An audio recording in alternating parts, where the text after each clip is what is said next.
Welcome, audiophiles and cinephiles alike, to the Beneflicks podcast, the show where we are reaping the Beneflicks one movie at a time. I am Liz. Dude, I'm Tyson. No shot. I wanted to see if I could do it. Sorry, guys, I put the foot to my put the mic to my foot, and I tried to see if I could do it. I'm not flexible They like that. clicked off the video after you said that shit. They're over it already. Can you touch your toes? Let's find out. Let's find out. I'll hold. Okay, yeah, lay down the mic. Because you have a lot of legs. Oh my god. Oh, my hams. Yeah, because My hams now fucking hurt. it's my turn. Now it's my turn. Well, don't break your fucking leg again. No, I won't. I won't. Hold on. They're going down. Oh! I think the mic picked that up. You breaking your back. They're going down. They're going down. No. Ow. Ow. I can't even do it, dude. Well, don't fucking. You weren't. Not even. I think this is on video. This is like for my eyes only. I can just lie and say you did it. Oh, okay. Oh shit! You did not touch him. You did not touch him. Oh my god. What's up, guys? How you doing today, man? The creaking. I'm doing good. Excited for a trip that we have planned tomorrow. Excited to. It's a short one, and in the midst of like the very busy week that I have beyond that, it's going to be kind of a small little droplet, but a trip is a trip nonetheless, and it's to one of our favorite places, the cabin, which we haven't been to since 2 years ago. Mm-hmm. Yeah, it's been about a little less than 2 years, which is crazy. When to did you say. finish Succession? Because it was close to there. I just remember we talked. Well, I just remember that it was right before we went to go see like Longlegs or Nora or some. Or it was Longlegs. It was right before we saw Longlegs. Yeah. And that was, I think, in October. So I think we. And now you got a poster of it up here. Craziness, right? But yeah, I'm excited. And then beyond that, and I think we'll be probably recording. No, we won't. We won't be recording until afterwards. I'm going to my first rave. I'm Hard Summers next weekend. Yeah. So it's this little trip, and then it's immediately off to the races to Hard Summer, which is crazy because it snuck up on me. I feel like July went by really, really fast, which I mean, I feel like most people can relate to in some facet. But life's been good. Nothing too crazy to know. The one little sad tragedy that took place recently was my family's pet tortoise Wolverine passed away today. How old was Wolverine? 8 years old. So they're not supposed to die like that young, but Yeah. he actually accidentally got out of the yard and got hit by a car. Holy shit. Yeah. And I think it's really interesting, like with reptiles, and I'm not a huge reptile person, I guess what tortoises are like amphibians or whatever. I think it's really easy to like not get as like what's the word? Like sentimental over them. Yeah, emotionally caught up. Yeah, I mean it's because they like kind of look disgusting or like look cool instead of cute. Yeah. Or they're like not as loyal as a dog, but not as like quirky as a cat, whatever. But my family like really like took really good care of that tortoise, like to the point where like it was almost kind of funny how well they took care, like how well they took care of that tortoise, where he was inside every morning. And my mom, she called me this morning because she texted me at like 3 in the morning. She was like, Wolverine like got hit by a car. I was like, what the fuck? But she called me and she was like sobbing, like not like a like oh we're like the family's on, like she was literally sobbing, pleading like I wish like he was still here, like I'm like that's how bummed she was about it. And she was like like that wasn't just a pet tortoise, like that was a part of the family, which most people are like, okay, like that's the most Caucasian shit I've ever heard in my entire life. Like the pet tortoise is the seventh piece in the chessboard. Yeah. But yeah, no, I mean it doesn't affect me too much, but there are highs and lows to this shit, and if you're going through a loss of a pet or something that you care about, stand up and get on the mic. We want to hear your story. Very true. I made a post recently just because I hadn't posted in like 2 days, and I was like, oh, I took Odie to the vet, my dog, and I like posted just like a little video on it. And like people were like sending in like in replies in the comments like photos of their animals. Not even like I was like, oh, comment down like your animals, like they were just sending them to me. And this one commenter was like, I just lost my dog yesterday. She was like my world. Oh. And it is like the saddest thing ever. Like I read this thing the last week, I think, which was that like specifically to dogs, like, they have such a unique cognitive memory where they can learn things, paw, lay down, sit, roll over, but in terms of when their owners leave, they don't have a concept of time. Yeah. They're able to, like, recollect, and, like, it is, like, this really true fact of, like, you will have a life before and after that dog, but that is all they will have, you know? Mhm. And so it's just, like, that's why I do think, like, there is truly, like, a special layer of torture meant for people who, like, just abandon and abuse their animals, you Oh, know? yeah, for sure. Like that, like, we've talked about it. You've had your animals. I recently had my dog for the past couple of years. Like, they're truly, like, as much as I think people like to believe that they understand the human and vice versa, I do think they do, like, emotionally, like, they understand, but I think it's also, like, you get out of it as much as you put into it, and, like, I look at my dog Odie, and I'm like, "He just gave me the answer that I needed," you know? Yeah. Like, he get just looking at him, petting him, getting a little kiss, like, he gave me a sense of clarity that, like, a verbal answer from any other person couldn't, you Yeah. know? So that is terrible, man. If you knew or don't mind me asking as well, was that, like, what did the tortoise just, like, walk straight down from the driveway, I and don't fully that's know the basically, all I know is that so this happened yesterday. Mhm, He, he gets out, gets mhm. hit, and then I guess the neighbors were the first to notice, and he was still alive, and so they took him to Wow. an animal hospital, like, in Anaheim, just, like, on a whim, because I don't think they knew where he came from, just like that, he got Mhm. hit by a car, and then, they just I guess he was at the vet, like, broken shell and, like, broken jaw, Oh um my god. and so, like, he's like a little dude too. Like, obviously, if you have been around tortoises or know anything about them, like, they get really, really big, but, like, that's like a multi-decade thing. Yeah. Like, he was still a really small guy. Um, and so the people just kind of made like the decision like to put him down.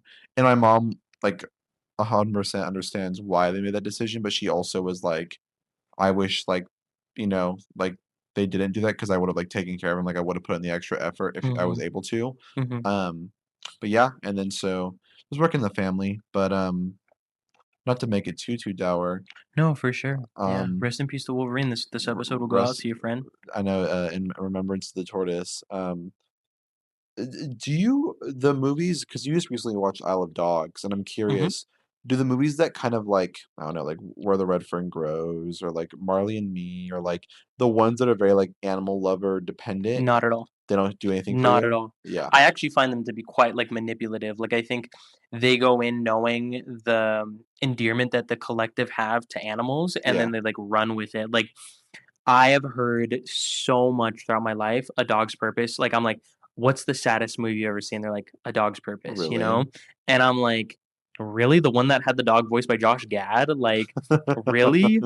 And there is some that I do think, like, have, like, merit. Like, there's that one movie, Hachi, that has, like, the dog. He's, like, a husky that Yes, yes, by the yes. train station, the owner dies. Like, like, I literally watched the entirety of it when I got my braces put on, like, way back when. I'm like, there's some merit to it.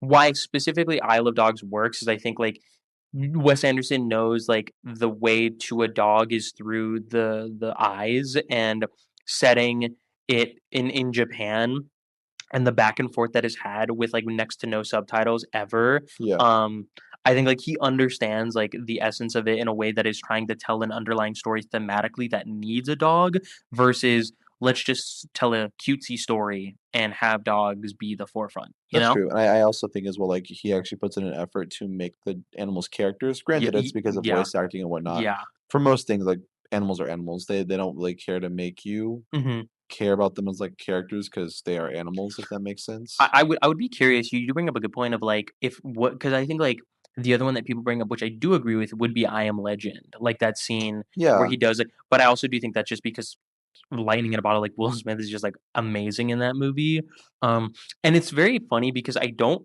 know what those are, like, canines, right? The dog that, like, Will Smith has in I Am yeah, Legend, it's like a German German, Shepherd. those dogs I've never found to be, like, cute. Like, I just, like, I think Yeah, it's because they're no. more, like, tactile or tactical, like dogs that are used, Yeah, like, they're militarized police police dogs. dogs.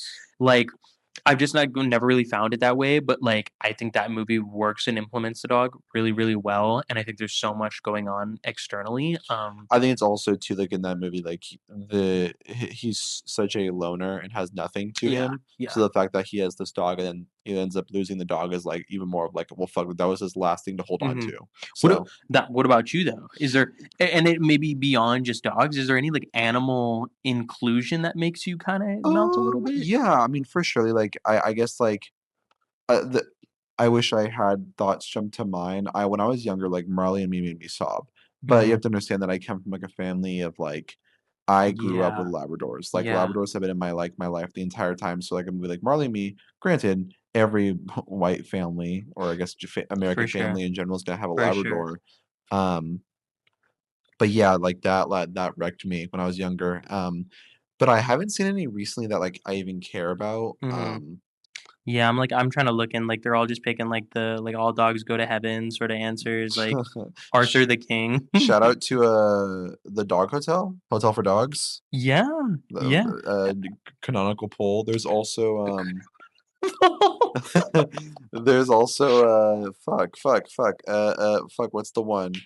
Um, oh, you fucking idiot, you're so fucking stupid. I'm sorry, Oh, fuck, what was The it? Call of the Wild with What Harrison the Ford? fuck are you talking about? I could just start, 8 It's Below. me, I'm in heaven. Johnny. It's me, Matty, I am in heaven. That would probably get me more than, like, any of the ones this guy commented strays. Like, what are we doing, bro? What are we actually doing? Why am I blanking so Can you not hard? describe it? What What's, like, the one that's, like, a fictional animal? Like, it's not even a real animal, then it dies, and Okja! I haven't seen Okja. Does Okja die at the end? He's like No, a I just you said fictional animal, I'm like, well, But he's yeah, like a like, a fictional along icon. the lines of, like, Okja, like, it's like a fake creature of some sort. It'll come to you in dream state. Oh, fuck. You've seen it, though? Okja? No, no, no, the one that you're describing? I feel like I have. Can you describe the creature? Oh, I think you know what I'm thinking of? I'm thinking of, like, The Last Guardian, that one video game where it's, like, the Oh, with big the dog, the big, like, big dog looking thing? it's like a dog, bird thing. Humanoid hybrid. Yeah, I don't know, man. Like animals, it is difficult. I think there's like if you want to count Ratatouille, but like that has nothing to do with like a passing and like you're endearing yourself to a chef because he's a What rat. the fuck? I'm just looking at like animals. I was trying to broaden it Shout out. out to Good Boy, though. I think that, last year's Good Boy, which was, like, the indie film focusing on the dog. I own it and I haven't watched it yet. Oh, I didn't know you own it. Hmm. It's a good little watch. It's a very endearing little short film, Hmm. and it actually genuinely is good dog acting, like and it's funny too because like, that guy's dog was not an actor. He has, like, spent countless days trying Yeah. to, like, make it coherent within, like, continuity and consistency. Yeah, Hmm. it's quite the achievement in terms of, like, man, that dog, like, got sad eyes. When you get another dog and it passes, do you intend to bury it or cremate it? I Am I mistaken? I thought you were supposed to send those guys out on, like, a boat and shoot arrows at it, like I fiery arrows. the because I think I given the love that I have for Odie, like I know my parents, like, that is not up to me, like, that will not be my final decision that to make, That's our next movie, though. We should low-key, like he's, like, on, like, his, like, last legs, and we break into your parents' place when you're far gone, mhm. and, like, out of that house. We break into your Far parents' gone place. mentally. We kidnap Odie, and we're like, "One last day, champ, one last day," and we give him, like, a shit ton of, like, chocolate and peanut butter, and then we can you said you wanted to cremate him, or is that just an assumption I'm making? I'd probably cremate him, but you're like, "Bro, Liz, I just put, like, a bunch of fent in his shit, he's gonna see God." The marshmallow lean. Oh, Frankenweenie, I totally forgot that movie makes me cry. That Oh, movie really gets me. I'm not familiar. Have you not seen Frankenweenie? It's cute. No, I don't think I have. It's like a flat 80, like, it does its job. It has that fuck brick from the middle. You know that did you ever watch that show? The middle? Yeah. It was kinda like a Malcolm in the Middle, not Malcolm in the Middle, but it literally was like a suburban white family, Okay. and the kid, his name is Oh, the Rick. little The fucker? little yeah. I don't like No, that I don't guy. either, I and fucking hate that he plays, guy. like, the hunchback character in Frankenweenie. Ugh, but it's sorry. Anyway, Anyway. how have you been? Or how I have you been? today really not just today, I saw my partner yesterday. It's good, like I've told you, we had to kind of put some of our plans on hold. I think I even specified in last episode, but I think having a partner that is like also a support system who is very, very confident in their self worth, especially on a professional level, really makes me feel great because for me, like, I've never worked like a big boy job ever, you know? I just make coffee. And so like that sort of transitional period like scares the shit out of me. But for my partner Kimmy, they are so strong-willed at what they want, and so like a lot yesterday we're kind of talking about it. Got sushi, fucking bus, went to the movies. We just talked, and then today was productive. Took a little nap. Don't ever take naps. I rock with the John Bernthal method. I don't do naps. Um, And you pivoted to your I nap have day. to. I mean, I have to. Some days it just like I don't know if you ever feel it, but like when you get like an early shift and you get out, like you have that option to take a nap or you can persevere. But I feel like that persevering, there's only so much track left before then you're like running on empty. And then you're like, I should have taken the nap, but it's too late to take a nap because now it's like nighttime. You know, Mm. you ever feel that? I know our schedules are a bit different, but Run an empty food we'll review. get him on the pod. Yeah, no, for sure. Like you said, my opening shifts usually are a bit more later into the evening already. Like Hmm. an 8 to 4, for example, is like a Yeah. typical shift for me. That's kind of a bit too late to nap. But I mean, I love a good nap. Yeah. I love curling up in my bed. I love waking up too hot and too sweaty. Um, What's your favorite, like, sleep position? Side, back, stomach? Probably doggy. I That's actually a crazy fucking, like, because we're I talking. I'm a gnarly stomach sleeper. I sleep on my stomach hardcore.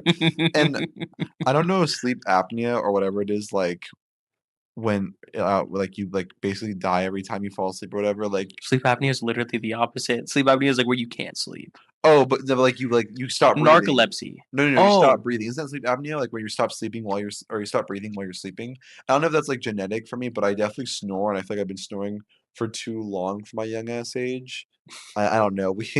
We are doomed, I think, very soon. you a worldly or just you and Oh, me as me, a no, collective? me. Well, you don't snore. You're I pretty know. clean. I'm sometimes what I've been told through like because like Kimmy and I like we fall asleep on the phone a lot and then my Wi-Fi acts up and they're like, "Why'd you hang up?" And I'm like, "Huh?" Um, they say I grind my teeth. And Mm. I don't understand why. I really don't. I've tried to like unwrite me sleeping on my stomach because I used to do that a lot. But now and I've always like I've told you I'm like, oh, I just need a one pillow and I'm good. But Yeah, I know now that I physically have to have two pillows because like I have worse sleep because my pillow is like a sheet, like it's like so thin because I haven't yeah. gotten new pillows in years. Um, no, yeah, I My pillows are yellow as shit. Does that happen to your pillows For too? sure. That's just natural oils. Like that's like your Oh, oils, like because your pillow covers aren't like this impenetrable thing. Like the oils will drip I down. thought I was like a mouth peer. You don't wash your pillows, right? You're not supposed to. Oh no! I just watched the sheets and the Exactly. covers. That's like because that happens to my pillows. Luckily, like I have like three, and I only ever use one that I fold in half when I sleep I sometimes. feel like I utilized your bed better than you ever have when I like slept over at your house like twice. Yeah. For Oh, sure. yeah. I had to like get like all comfy and they're like rigid around. There every crease was used. Sometimes I wake up, like, at 3:33 in the morning, and I'm, like, hearing your faint snore, and I'm like, "Where is he? Where is he?" That's the ghost of Christmas Past. Speaking of which is something I want to talk about. Ebenezer starring Johnny Depp. I didn't even bother. Motherfucker, I I me did not neither. even bother. Me neither. I saw literally him walking out at Hall H, and, like, it was the craziest reaction because Hall H is, like, the big one, and Comic-Con, Oh, and he, like, surprised in, like, full garments, and they look, and they're like people are kinda cheering, and then people are like, "Oh." And then he oh, walks out. Don't say, "Oh, oh. Sorry. that motherfucker sucks." There's like a lot of shit. I didn't realize it was Comic Con. That makes sense. Comic Con. Well, there was Comic absolutely nothing worth of Con. no and people are, like, really, like I really thought, like, this was the time to, like, drop some X-Men shit, like, because the casting is interesting. They think Cooper Hoffman's gonna be playing the lead. Oh, Cyclops. I Yeah, saw that. yeah. No, I don't think so. I disagree with that. You But David Johnson I will say that is sick. as Black Panther's I son. I could be totally mistaken, correct me if I'm wrong, Ryan Coogler is directing that one? No, for sure not. I think they killed him. They stuffed him in like a scarecrow suit. Because all I know is the two announcements, David Johnson and that Autumn Gerald is shooting it on 65 millimeter and 70 millimeter. And I'm like, these fucking chuds don't deserve that. Like, they deserve their shit to be shot on leapfrogs. Uh, the Do you hear about the leaks for Doomsday? Like the whole story got leaked, and it's probably true. No, I mean yes, but I haven't. I saw like, did you read it? No, one of my floor staff was telling me about it today. Drop a spoiler right fucking now. Hilarious. Yeah, spoiler for Don't no, eventually. don't give them any fucking like warning. Just drop them. Just drop them. Well, I actually don't like. I don't know if like Simon's gonna be upset that we dropped a Doomsday Oh, spoiler. I don't syndrome. know. Um, We love you, Simon. basically, I guess like the movie starts with like Doom going and like killing Tobey Maguire's Spider-Man, and then yeah, and then he immediately goes and kills Hugh Jackman Wolverine as well. And then I guess he also kills like Loki super early on as well. But then this is the funny part. So I guess very similar to like an Infinity War, like he basically kills like a bunch of people throughout the entire movie, whatever. And then they go to like I think literally it's called like the Battle Realm, like it's like an actual thing or something, This is not the real. Battle Realm. And then I guess like that's where Secret Wars comes in. Is that the next one? Yeah, I guess the and I the video I want to show you is actually the funniest fucking thing, but it's framed by like a Marvel Twitter shrill account of like, I'm so glad this interviewer was shut down by RDJ. And it's Hmm. like the craziest roster. It has like three of the original X-Men cast that are like 80, and then like David Harbour, and then RDJ, and then Chris Pine's in the corner. And they're like, the guy asks like a very like simple question of like, what point in the script did you like know like this was going to be like special? And they all start looking around and they're like, which version of the script? And then they're all like, and then he's like, oh, I got probably the 47th. And then RDJ's like, really? Mine was the 49th. That was the one that cracked it for me. And you can kind of tell. And Chris Evans is like schlump. Like he literally doesn't say a single word in that interview. And you can kind of tell like these are adults just like shooting the shit. But then when they realize like Kevin's got the sniper train and he's like, no, when I read it and he starts like speaking in his accent, like the RDJ Doom accent, he's like, Mm. I knew it was going to be a heater. Oh, we cannot do that. No, We don't it's agree. bad. It's bad. No, I really, I'm sad because every single day I'm like seeing projection reports like Brand New Day is supposed to make $800 million opening weekend, and that only like I'm like sweet, but then I'm like people are gonna tune into Doomsday now, and like Well, I guess the whole thing that roommate Sierra was telling us is that he's not even supposed to be in Doomsday. no, That's like the whole thing is like Spider-Man's not doing, which is weird because like I guess like maybe I'm missing something like entirely, but like why would he not be? there was something. I get it, like someone's traveling to different multiverses or whatever, and that's why you have like the gays with the But it's also queers. like Sony does have like say in that matter because like they Yeah, still own the and like but it's been an issue before, no?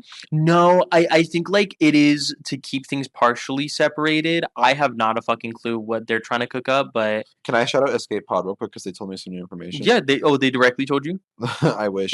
Um, no, basically, I guess they were talking about how No Way Home was originally like um Captain America Civil War, but instead it was Spider-Man versus Doctor Strange like style, Oh, which is so interesting. Like I guess like the beginning, like with all of like the different villains and stuff, like it would have been like two halves. Like the villains would be like the Scarlet Witches and the Black Widows or some shit. I don't know. you trying to articulate the alternative version of a Marvel movie is genuinely like the greatest shit. Is I David Dastmalchian one of like the little German guys in that, or am I thinking? Am I crossing my wires? he no The he's in guy in Munich is the little German guy that's like kind of sneaky and wait, who's the little German guy? drop There's the like Munich four. to next to Doomsday. There's like four Israel will never little never not be in German the combo. guys. Oh, and which one? Okay, in Civil War, it's the he kind of looks like And you're sure it's Captain America Civil War, right? yes, it's because Okay. he's like the real villain of the story. Remember, he's like he like Oh, Zemo? yeah, is Zemo no Zemo's like the Because guy he's in the mist. the guy in the mid. No, well, Zemo's the main villain of Civil War. He's the one that pits them against one Yeah, another, yeah. and then that's when like the Who's that little German guy? Daniel Brühl. Yes, okay. There's that guy. Uh Then huh. there's like three other ones. They're all German. Who's the guy in Munich? Doesn't isn't the Munich guy in the MCU? The Frenchman who's like The bomb expert. no, the French guy who's giving all the information to our main character, and he's like, we don't know if we can trust him or not. Oh, What? the one that plays like the son to Yeah, yeah, the yeah. head honcho. He's in one of the. He's a Marvel movie guy, right? No, Yeah, but like if he is, like he's definitely not doing well, he's one of the shit. little German guys. They have like four of them. They kind of run around and be rampant. Uh, They're like the little dwarves. Yeah, sleepy, droopy. that's this is fucked up. We used to be in it, and what's even crazier is this episode is going to be followed up by presumably our brand new day episode. the, presumably, I don't want to talk about that shit. Sorry, I sorry. don't know. I mean, here's my opinion, and you guys will be able to figure it out if we upload it. Hmm.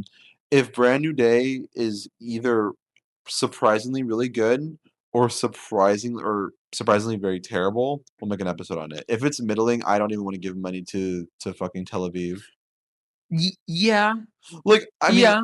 Well, I because I will get my kicks off, like yeah, I like yeah, think, you're and then you're I'll gonna make my get own video. yeah, yeah, yeah. So if that is really the case, That I is get it. that is Israeli the case. What art's been on your mind? Thank you, man. Thank you. We Benjamin is literally getting like 5 cents through Benjamin Spotify. or emails in at Beneflicks Paul. Dang it!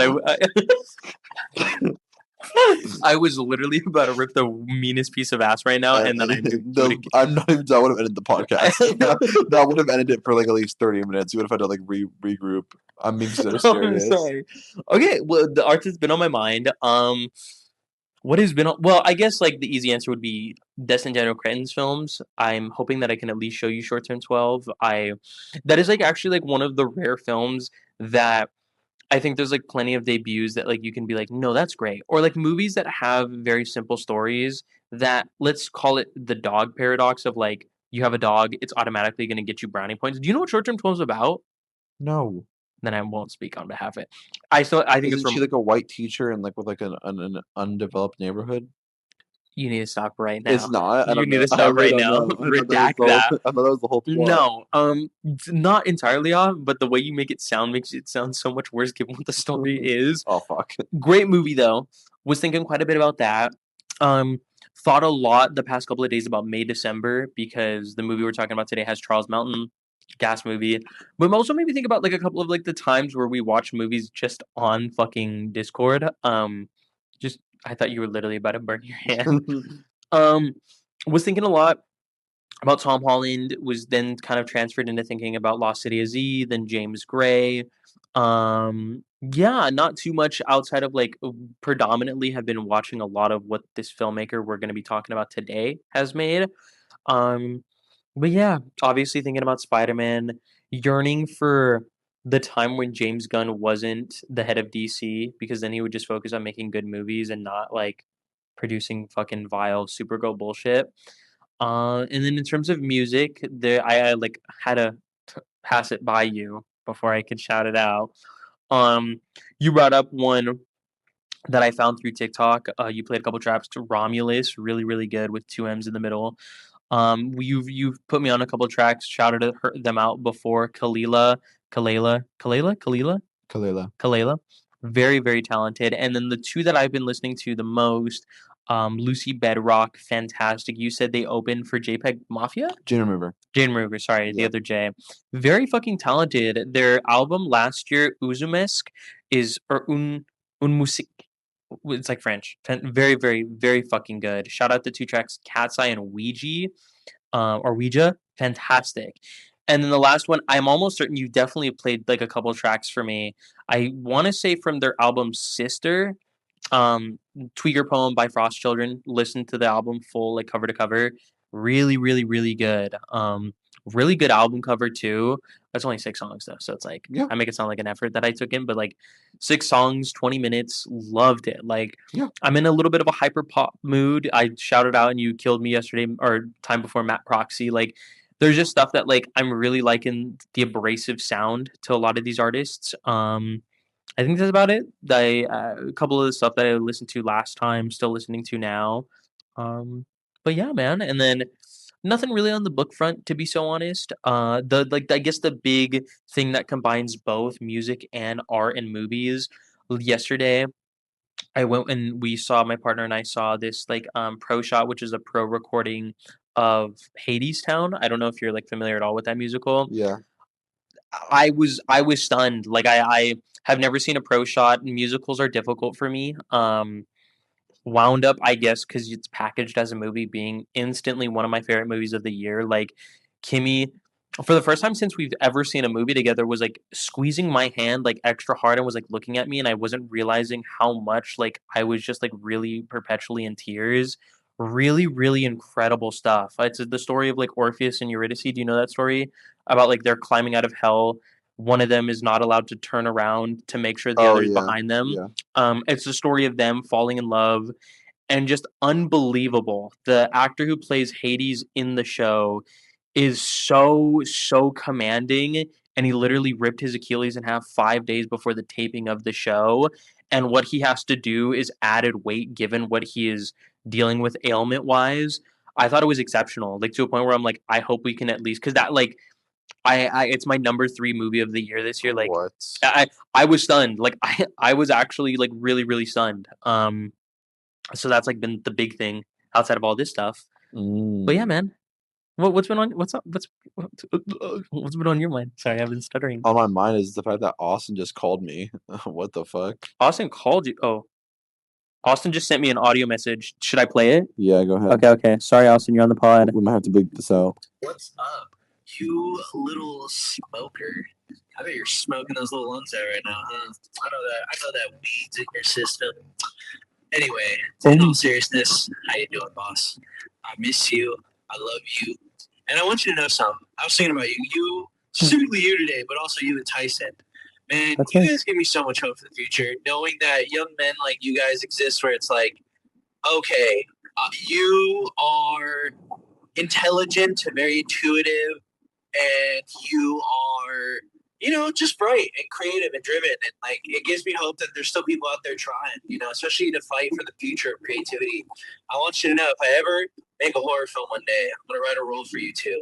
And it's going to be a good role too. Like, I'm actually going to give you guys some lines. I want you to know when you're in that film, it's gonna forge the rest of our lives.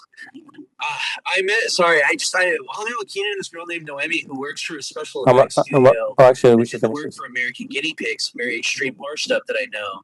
And when I write my short film, she was telling me that she could lend, the special effects and animatronics and all that. And I just feel like life's finally telling me it's time to create.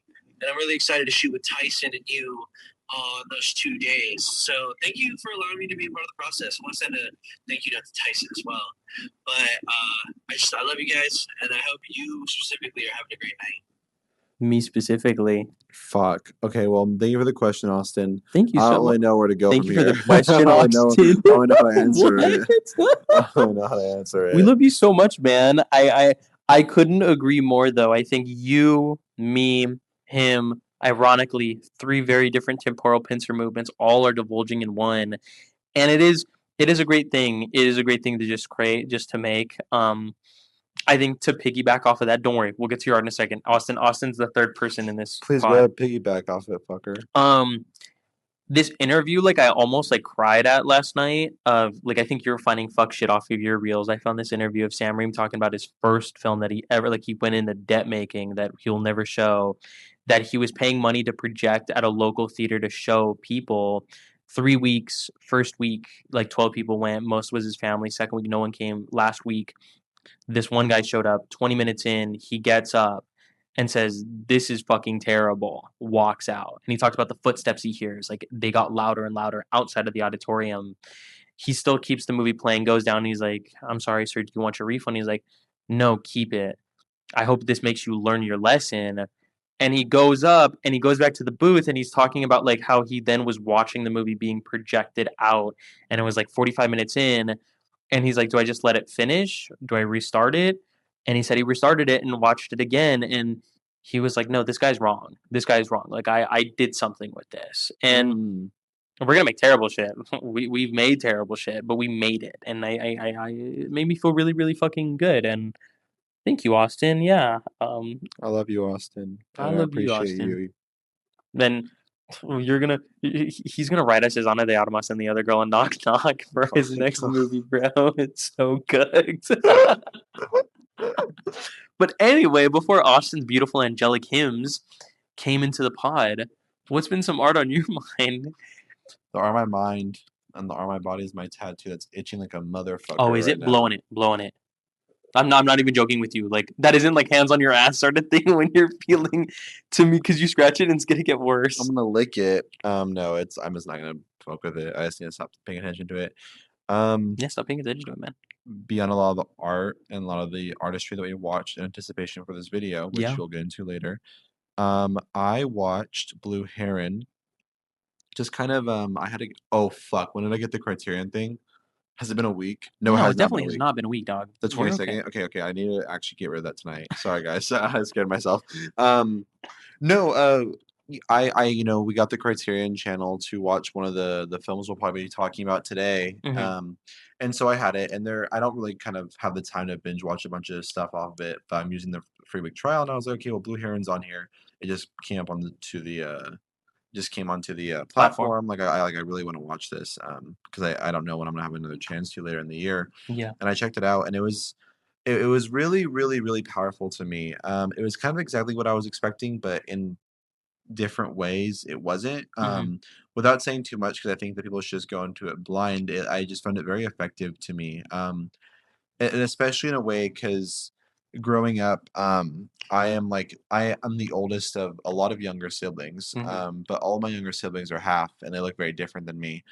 And kind of that alone and that disposition that I've experienced most of my life growing up and how it's reflected in Blue Heron in a different way, like it really like struck a chord with me. And even though I can't say like I've experienced something similar to what the characters were experiencing in the story, it was a level of authenticity, especially combined with like the child performances and all the performances all around that really like stuck out to me and really hit a special chord with me. Hmm. It's a wonderful, wonderful, wonderful film. I believe it's a debut. I know she's made shorts and whatnot, but yeah, Blue Heron is I think it's my second favorite of the year. Hmm. Unless we don't count like the age old Dry Leaf because I don't even know how you'd place that movie. But nonetheless, like I was extremely like affected by that film, and I think it's like Hmm. quite the beautiful creation in like every facet, and one that I've been thinking about a lot recently. Um, and then maybe Blue Heron I wouldn't say is one of the best of all time, but the Batman is, and I watched the Batman last Ooh. night. Um, We both have Mahito. Mahito. Sorry, you said Heron. Sorry. yeah, yeah, Sorry. yeah. Sorry, guys. Yeah, like I feel like we've kind of gushed about it before in little increments. The Hmm. Batman is like one of the best to do it. Like to a point where it's like, okay, rewatching it a couple years removed, like obviously we are in a new circuit of superhero film, and then Hmm. on top of that, like we've seen like what Greg Fraser could bring to the table as a DP on like also a huge wide scale, like with Dune and whatnot. Hmm. So like there's a little bit of like built up context. Plus, Hmm. like the sequel hasn't even came out yet. It's 6 years after the release Yeah. of the first. So it's like, okay, contextually where are we at for this film and how is it aged and how have my thoughts on it expanded or felt? Hmm. And it's just as electric as the day I saw it. I think I've seen the movie a total of at the minimum 5 times. Hmm.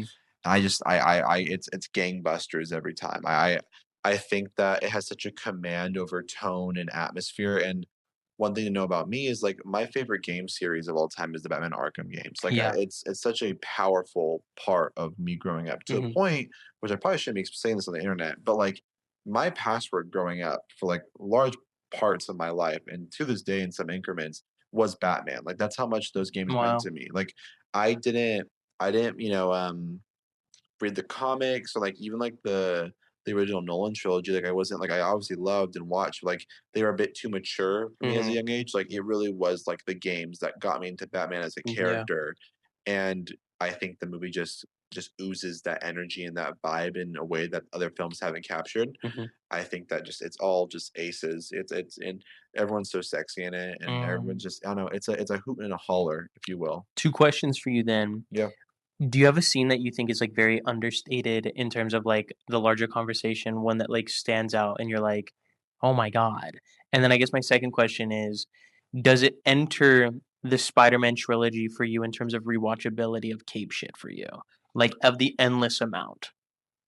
To answer your first question, because I think it's a bit easier. I don't know why I don't think about it often, but the scene basically where Bruce goes to basically confront Carmine Falcone about Mhm. after the news is released that Carmine Falcone like killed that reporter for his Mhm. father, and it's just like this monologue that Falcone gives to Bruce Wayne, and I am blanking on the actor's name who plays Carmine Falcone. John Turturro. Yeah, yeah, yeah, John Turturro. Mhm. That is John Turturro. Yeah, he's good.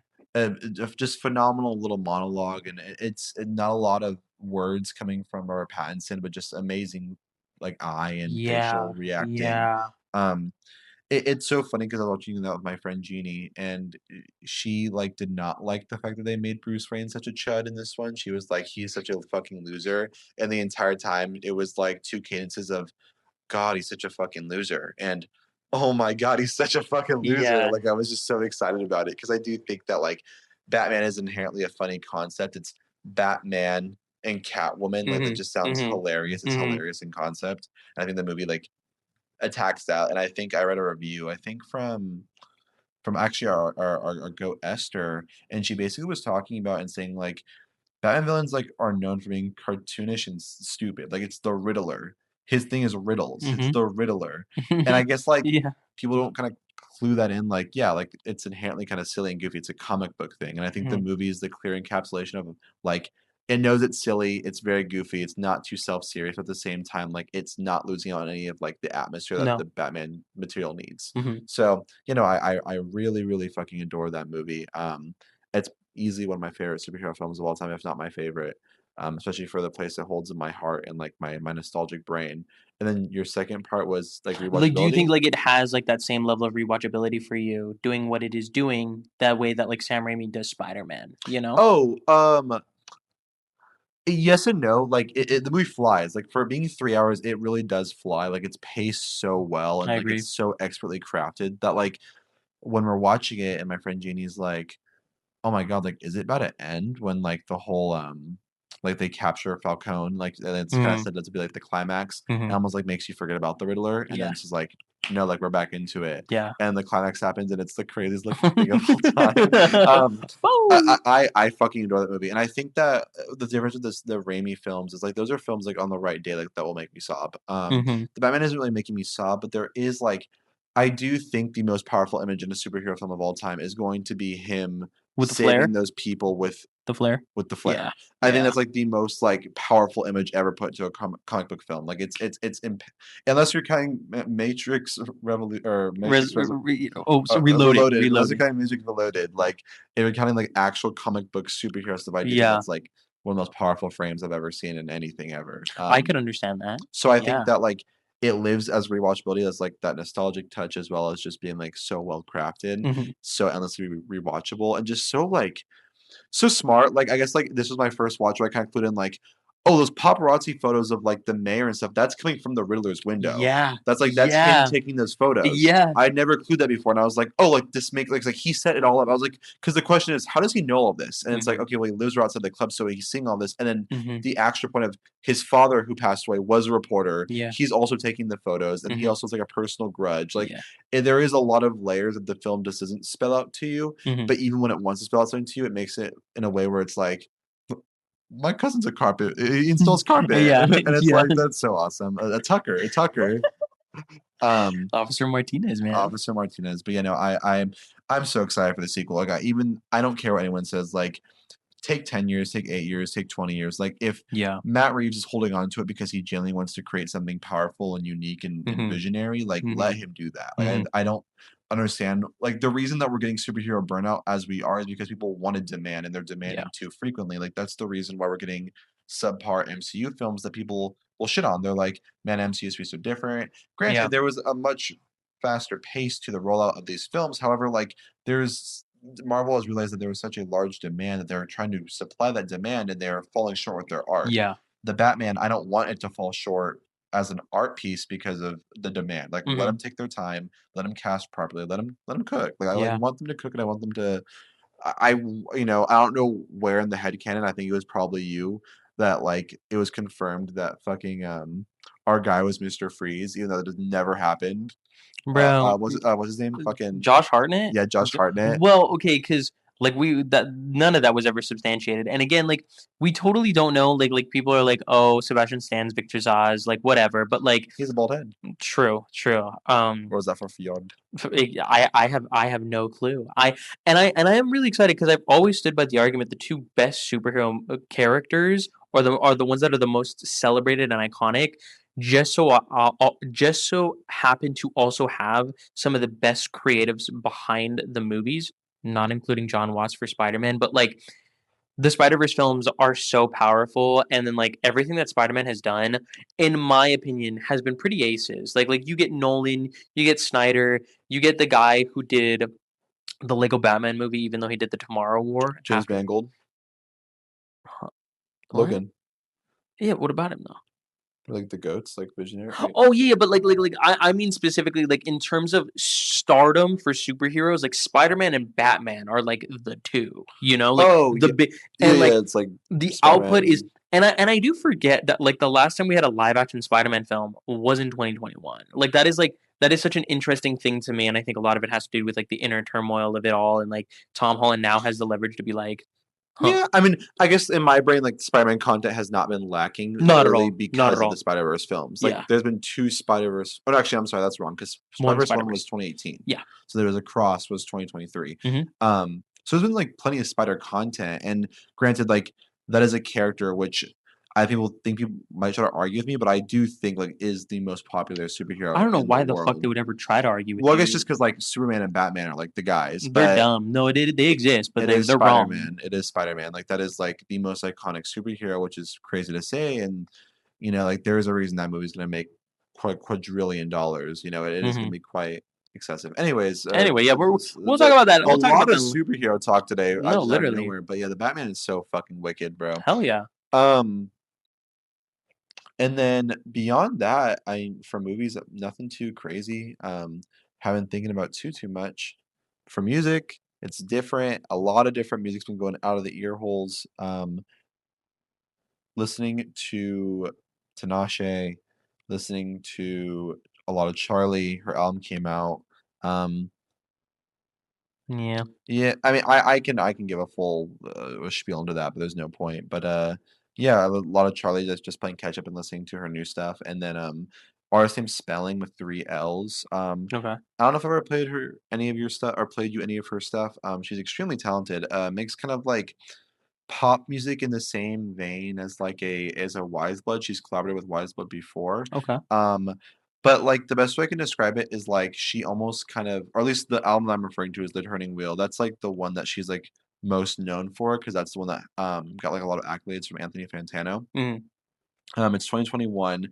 It's so like imagine I'll place you in the pit. Give it to me. The album you're starting out and it's like fantastical, it's mystical. It's almost like you're placed in like Snow White or your conventional princess Disney film, Like right? fairy? Like Yeah, like fae? fairy. Like the first song's called Little Deer, and she's like Okay. so elegant and beautiful Okay. and like harp filled and I'm there. whatever. I'm dialed.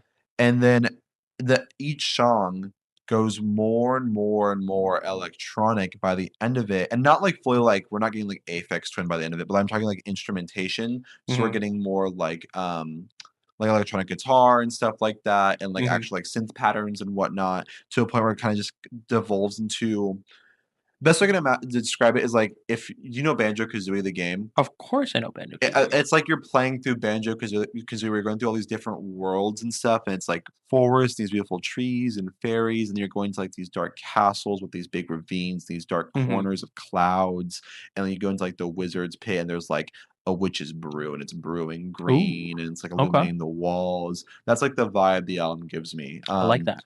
It's a very, very pretty album. I can understand if someone's not a big fan of it because it is so, I guess, would say like thematic and Hmm. it's so like theatrical, if you will. Hmm. And also, she has a very specific singing voice. However, I think that like it's one of like my favorite albums ever, personally. And that's the one Fantano loves. Yeah, yeah, yeah. Truly, I'm a LARPer. I've only listened to her most recent, which didn't fully click for me. It's a lot more like rock inspired and but like not like Hmm. rock in the way that I like it, I guess per se. And she has one other one before the one that I love, but yeah, the Turning Wheel is like the one that I'm head over heels for. I've listened I'm to gonna it tap in. That every sounds really a good. couple months. But yeah, besides that, no games. YouTube. I've been watching a Dead by Daylight YouTube recently. It's been kind of lit. Actually, I can actually crazy enough, I can shout out like actual piece of art on YouTube. Have you ever seen the Boogie documentary? Like the Yeah. actual documentary? Yeah. It's like 45 minutes. No. Yeah, yeah, yeah. Yeah. Yeah. I actually started watching that today just on a whim because I guess like the Hmm. same guy's making the EDP Yeah. documentary, Yeah. and I was like, okay, I didn't know this existed. I know it's free, so I was just kind of watching it throughout my shift today. Hmm. Uh, I think one thing that I want to use the second half of this year for, because I know like you have your own kind of goals for like what you want to watch more of and who you want to dive into. I do really want to watch more documentaries. Yeah. I feel like every documentary I watch, I'm just so awe-inspired by how powerful they are and how like Mhm. much they hit me. And obviously that's in different facets, but like ever since the whole announcement of Primetime, the Chris Hansen film with Robert Pattinson, I cannot stop thinking about Predators. I know, Yeah, I the know, I documentary. know, You I still need to know, watch bro. it, I but know, like just like stuff I like know. that, and then obviously you have like the work of Lance Oppenheim, who's done stuff for like more like Ren Fair, and Mhm, I watched just his film Sperm World, which mhm. is also very very terrific. But I really just want to get more into that world because there are such creatives out there, and there is something like a completely different feeling and experience to watching a documentary than a film that I really want to embrace more of. Yeah. Because especially because majority of people, film lovers included, kind of don't dive into documentaries as much. They're seen as like the boring version or like Well, the and it's also two. seen as, like, now the true crime slop. Oh, it's all documentaries now, or at least like mainstream ones are literally all just true crime Mhm, slop, and like mhm. that's just like the true crime slopification of every sort of media of podcasts. Yeah. Like those are the best podcasts that like, or sorry, the most popular podcasts, all these true crime podcasts or YouTube videos or YouTubers like Mhm. that sells. Like, and it's nasty in a way where it's like there are certain YouTubers or people who cover it for podcasts that like make a real intent to be respectful, not exploitative, and actually like kind of turn into like a purpose. Like, Mhm. yes, sometimes you just want information, but other times it's like, okay, like what is separating me watching your video on this situation and then you're having the same source as this other YouTuber who's covering the same situation? Mhm. It's like what like where's even the content? It's just like recycled garbage. Yeah. Um but when there's, like, an actual true intent and meaning behind it, I see it as purposeful. The vast majority of anything true crime related is just it's easy clicks. Like, you Mhm. can if you switch your whole gimmick to ASMR true crime, it's the best your channel would ever be doing, but it Yeah. would be the most soulless thing you can Oh, yeah. potentially do. Yeah. No, I've thought about it just because, like, I dabble, like, with the Reddit horror stories, and I get comments all the time because I specifically choose the r/r/no sleep subreddit, Yeah, but I do it because it's fiction. yeah. Like, I feel very gross telling stories from people that are real because it just is like, no matter how you wanna spin it, no matter how you try to frame the intent before you speak the story into existence after it has been posted, you're profiting off of it. Like that is to me, like we're like when people type things out and they create like that is their own version of catharsis, and you're trying to commodify that. Like that's just disgusting. It is interesting because I did see that Boogie 2918 to whatever the Yeah, fuck that's his that name. is there a part, and I could be wrong if this is not a part of the I documentary where didn't they watch all of it, but oh if it's towards the end, I have not seen it, but I have watched, like, halfway there's, through. like, a part that actually, like, made me like, it sunk to to my stomach where they interview his partner, and she's, like, surrounded by, like, stuffed animals. Uh Oh, I think I've seen a clip of that. That hasn't happened in the okay. actual documentary yet, but I think I have seen a clip of that. Breaks my fucking heart, dude. That whole thing, like, just insane, and the whole EDP thing, like, that guy is a fucking cretin. I hope he He's literally evil and like self-admitted evil. yeah. And I guess what it sounds like too is like because I heard about it through Moist Critical talking about it, which I don't really even watch his content, but Mhm, I was in a slog today. He was talking about it and he was like very much like, oh, like there is can be real like ramifications once this like documentary goes public mhm. like with like the law and like with like what the things that like have been uncovered and whatnot. Yeah. And like I understand like we are both want to be filmmakers to some degree filmmakers of our own. Like Yeah. we've created stuff and we understand the importance of authenticity and like trying to express a situation through art and Mhm, through the visual medium. But it gets to a point where it's like, okay, like you also have to be aware as the creator of this art as to there are certain topics and material that you are immediately knowing what kind of group is going to gravitate towards it and what kind of group's going to mhm, watch it and like mhm, and going to interact with it. mhm. No one watching the EDP documentary, I guess I can't speak for everybody, but a large majority of the people watching the EDP documentary are only watching it because they think he's cool to make fun of. Yeah. And, like, yes, like, we should make fun of him, he's a fucking sicko, but, Mhm, like, it's not, like there's nothing meaningful about that interaction of them watching me, like, he's a freak, right? He's a mhm. freak, like, that's why I guess I admire Predators so much is because, like, it literally examines the entire prospect of like these like To Catch a Predator things, Mhm. and like it spins it on its head. Like it obviously like is very critical of these horrible sick people who are taking advantage of younger people, Yeah. but at the same time like it also turns a camera on the system itself and like Yeah. how like predatory that system is as Oh, it well. quite literally is. Like, I know you're not nearly as tapped in, and I'm so glad you aren't. That is like, there's like this YouTuber named Vitali who got like extradited to like Germany or something and was in prison because he was like fucking around and finding out kind of thing. Used to be like a prank channel with like Roman Atwood. Yes, yes, I remember that name, Vitaly, He yeah. now does like the To Catch a Predator shit, like the way like Gideon does. You know Yeah, Gideon, like yeah. to me, like it is like the most repulsive shit ever because they go about it like Chris Hansen had some integrity and class about Yeah, it. yeah, it was like to inform the public. Like I can guarantee you the big thing about To Catch a Predator about the Texas senator Yeah, who when he got found out yeah, they that would have skyrocketed what that would have been in the system now. Like yeah, that would have been like, oh, we're getting even more equipment, we're going to be even doing this now because we're the people that caught him. yeah. And like the way that it becomes clip farmed and the way that like they try to instigate some level of like physical Oh, altercation, yeah, for sure. it's disgusting. Like Yeah, it's no. And horrendous. it's like, okay, like, here's the thing too, it's like, what's your purpose, right? Like, yes, like, I'm glad you're exposing people who are trying to take advantage of, like, kids, like, that Mhm. is disgusting. Yeah. As someone who, like, has grown up with kids my entire life as, like, younger siblings, like, Mhm. the image of, like, someone trying to prey upon them, like, literally, like, that's, like, one of my biggest, like, sickening feelings in my Mhm. body. Mhm. My other question, though, is are you, like, actually, like, seeking out, like, repercussions for these Yeah. people? Or are you literally just using it for the first level interaction of, "This guy's here to meet a 17-year-old Yeah. kid?" Like, Yeah. I don't know, I guess, like, it's one of those things where it's like, is the net positive enough to justify the means? Does the Mhm. action justify the means? But the actions don't really justify the means, but, Mhm. like, also, like, any sort of action is, like, sort of justification, so Yeah. it's a whole different layer of whatever, and only God forgives, he says, "I wanna fuck a 14-year-old girl." Your segues are fucking outlandish today, dude. So today I we're think talking I would like to I will watch Predator soon. Because like you, like one of the first 3 films I ever recommended you was a documentary, and I think when it tackles the subject or the more importantly, the artist painting the canvas Yeah, is doing it in a way that is worthwhile, it is unbelievable. yeah, this is But yeah, no, I think maybe one day we'll make an episode on that because I do think like there is at least going to be episodes about documentaries we talk about, and I'm glad that there is like a nuanced conversation because there's certain people that like you bring it up and they're like, "Oh, so you don't want pedophiles to get found out and caught?" Like I'm like, "No, that's not what I'm saying. I'm just the system." But yeah, anyway, we're an hour in, lit.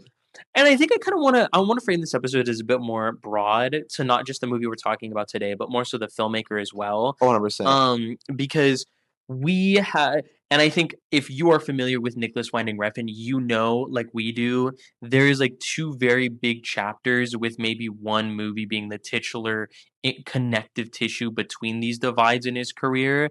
And I think we have so much that we feel for both good, some bad, about all of his movies that we've seen. There's, like, 3 chapters, I would say. Do you think so? Well, there's, like, the early career, Mhm. and then you have his, like his neon era, if you will. Uh-huh. Like, vibe of neon, theme of neon, Vice, Sin City, 80s, whatever. And then you have his streaming era.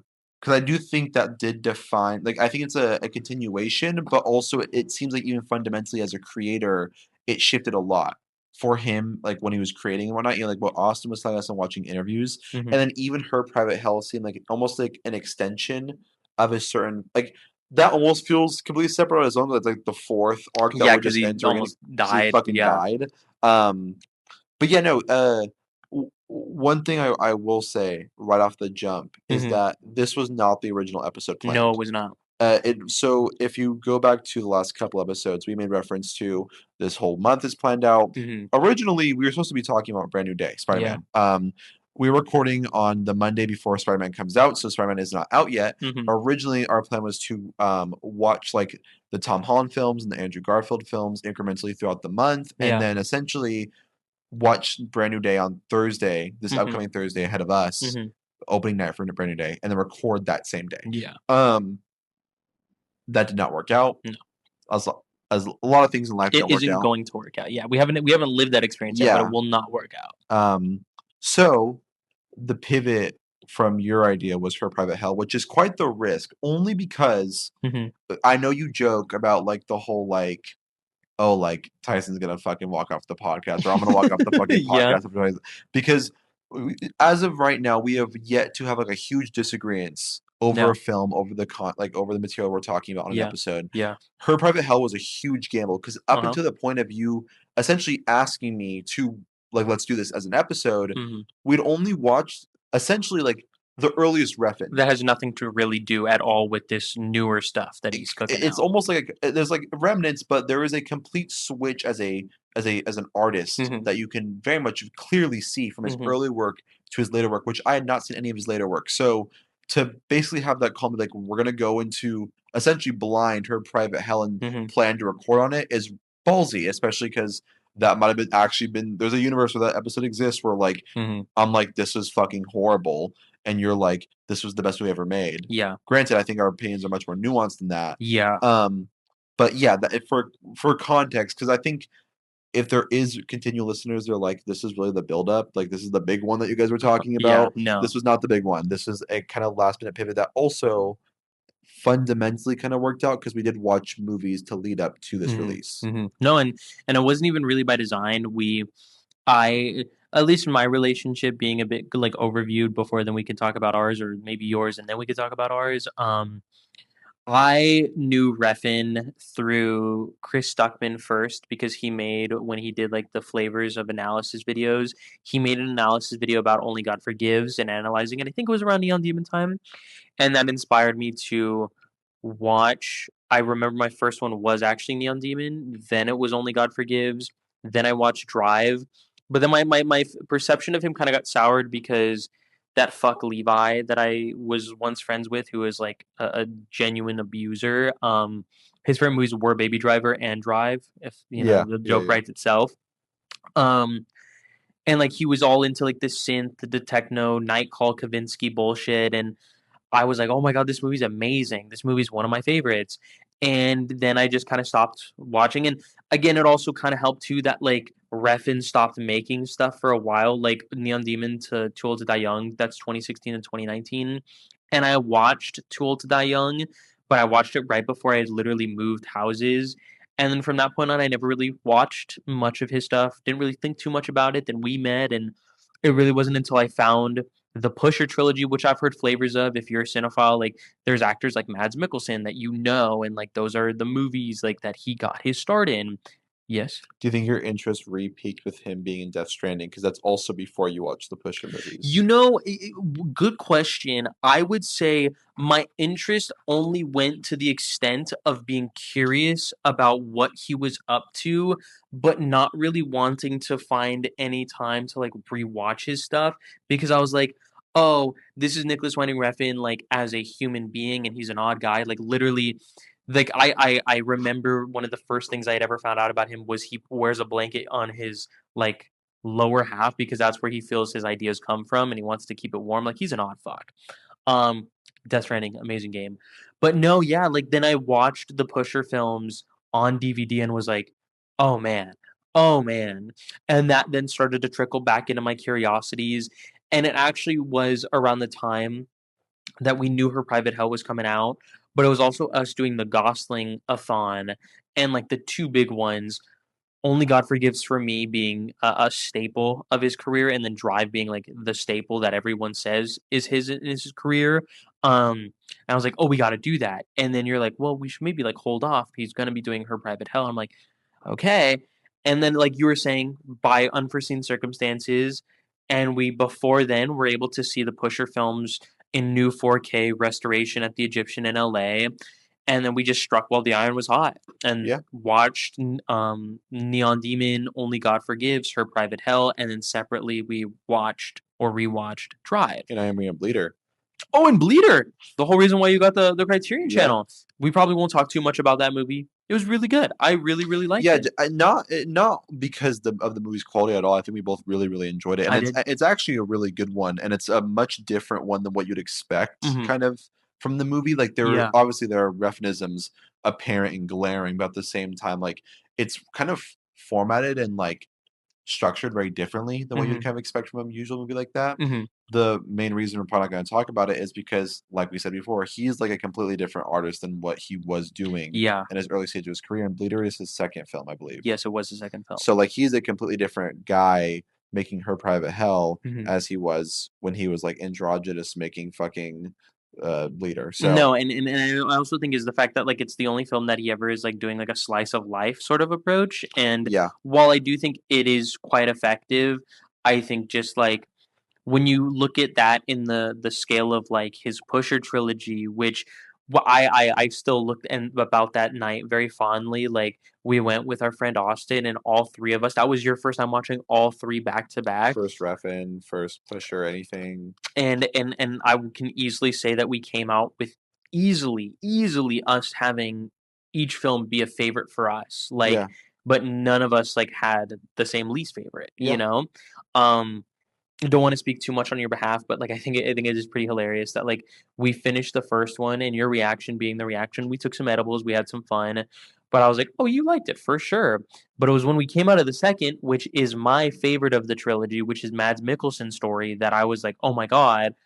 And you're standing there a little brooding as everyone's like, "Oh, so good, the editing, the pacing, Mads Mikkelsen of it all." And you're like, "I don't want to snuff anyone's sparkle, but I thought the first one was better in every single way." And I'm like, "Oh, like what?"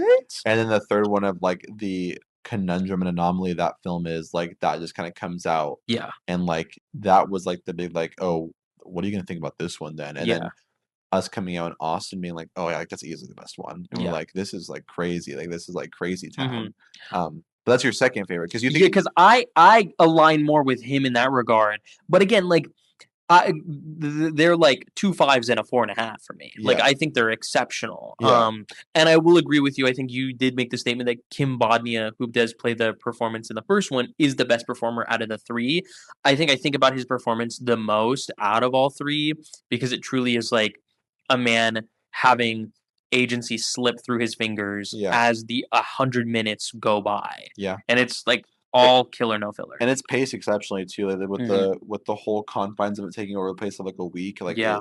it flows really well. And it Hmm. reminds me a lot of like early fuck.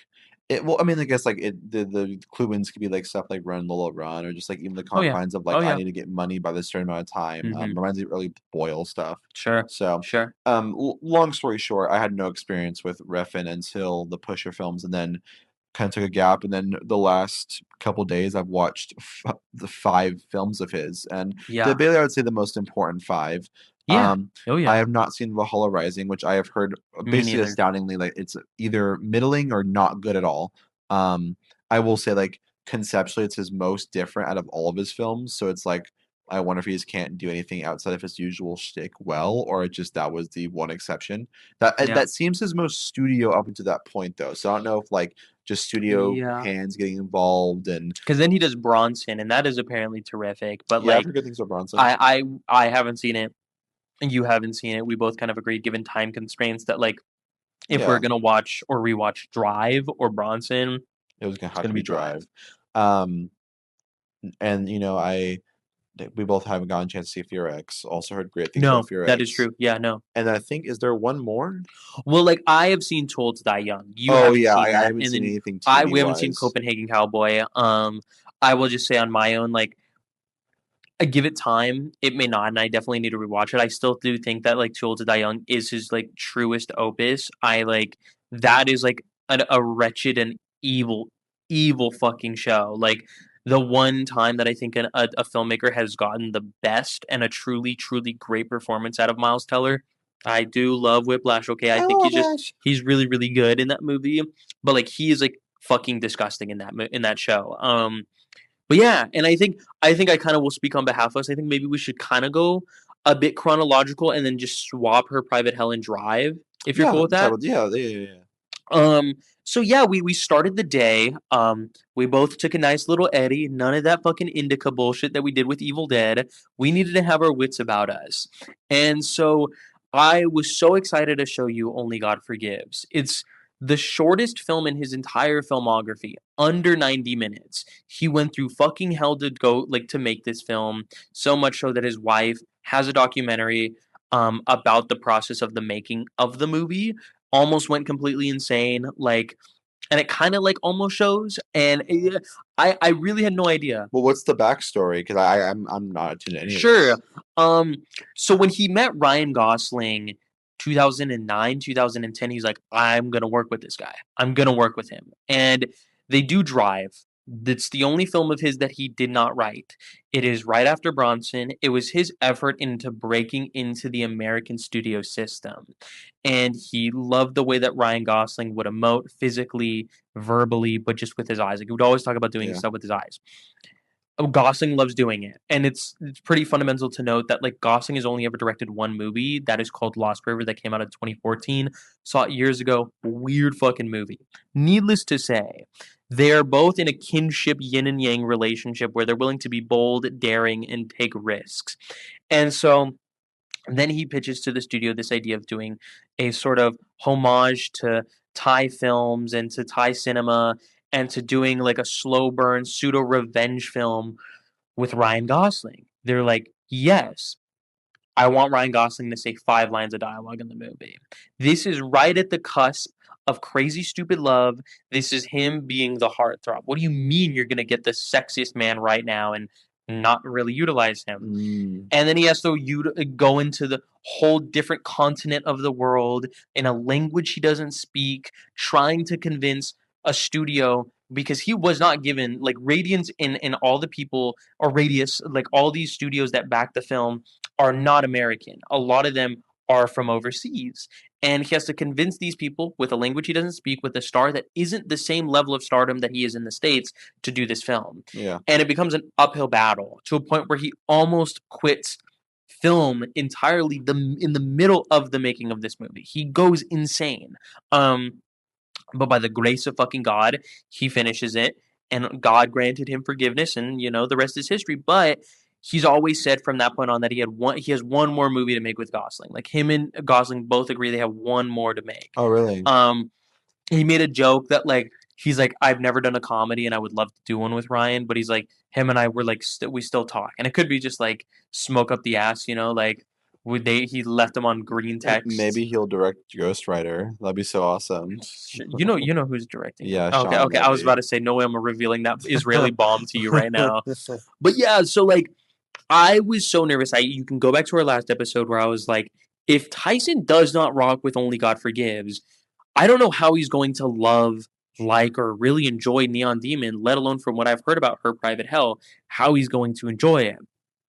We watch it, you're high, you're like, I don't know if it's whenever I'm just high, it just looks like the greatest shit ever. But like that's the sort of thing. He has an eccentric flair to himself, but if you're not there for the story, then it just is hollow. I think to me, it's one of his best. I stand on that. I think like this and First Man, the third maybe Place Beyond the Pines or Lars and the Real Girl, but these are like sturdily my top two favorite performances from him. I Mm. think he is phenomenal. Like you made the comment over and over again, like he just looks so sad. He's just a baby. Like he has a level of despair in his eyes that like you see in all of his movies, but people are more focused with everything below that. Whereas Refn is like, no, he is the actor that I cast because of his eyes. Mm. And I think it's unbelievable. I think the movie is just fucking rock solid. I think the score, the pacing of it all, obviously the look by Larry Smith, the DP of Eyes Wide Shut, does so much for the film. But I think like Refn is not trying to make a film beyond the 90 minutes that he creates, Yeah. The actress who plays his mother is fucking disgusting. Like, it is just a film that from top to bottom is just a sturdy ass great watch for me.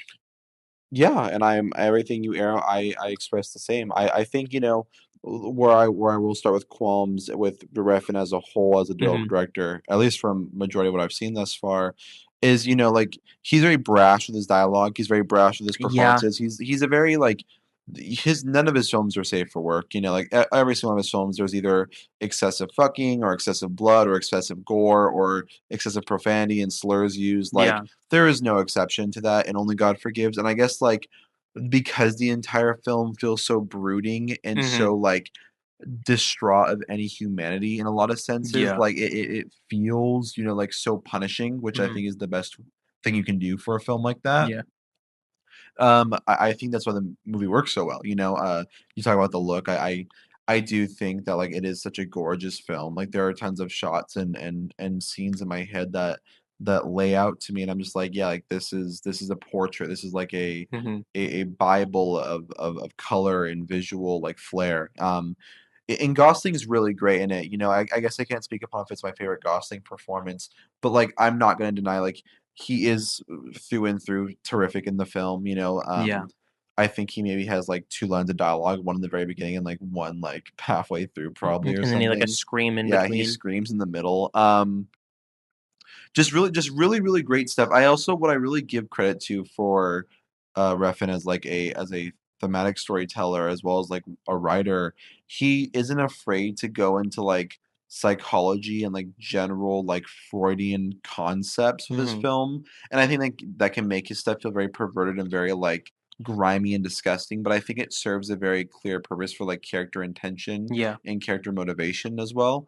Like there's like this way he directs Ryan Gosling and the actress who plays his mother, and like Mhm. they always like they're about to like start fucking, and Mhm. that's just so uncomfortable and so unnerving. But like it's for a very clear reason, Yeah. and it never toes over the line where it's like, oh, like then they start making out and they start Yeah. fucking. But it's much more in a way where it's like he's able to communicate these very dreamy, eh, clear feelings to Mhm. project what his character's intentions are. Like very similar to like a Lynch. I think that he'll probably get that comparison a lot in his career, especially with something like Her Private Hell, where like he cranks all emotions up to 1,000 and he just lets Mhm. it play out. I was very, very, very pleased with my experience with Only God Forgives. Great film to be high to. A big Yeah. recommendation. Love the guy who plays the Taiwanese like police commander. He's Yeah. fucking hilarious and awesome. Yeah. I love this cute little outfit they put him in. Yeah. And I kind of brought this up to you in Austin after Her Private Hell, but like the very underrated part of Refn as like a visual artist is like his concepts of how to create like this level of distillness with his daytime Mhm. photography Mhm. and like and whatnot. I think like when he captures daylight and like daytime and like the interiors especially, like he Yeah. does it very well. It feels very cold and crass. Like Mhm. even like the sun won't give you an escape type of No. feel. Yeah. Um yeah, I just really fucked with it. I think, like the setting does wonders for me as well. I think the setting of like of Thailand and it's Thailand, right? If I'm not mistaken. Yeah. Yeah. Yeah, Yeah. Thailand. Yeah, like Yeah.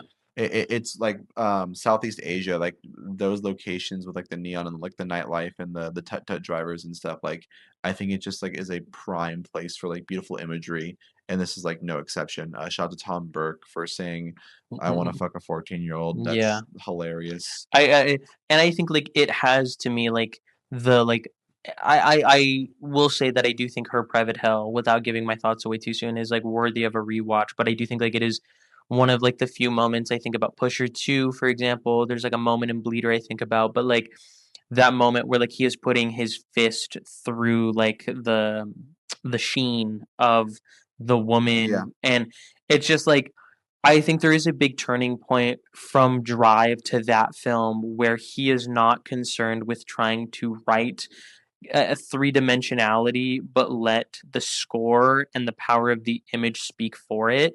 And it like it really does work for me. Like I it's the one filmmaker especially that I can say like you watch his stuff, there's really nowhere to turn. Like it is abrasive, brooding, but also abstract, and like either can come off as deeply pretentious, and I don't disagree, yeah, but it just swings and it works for me, you yeah. know?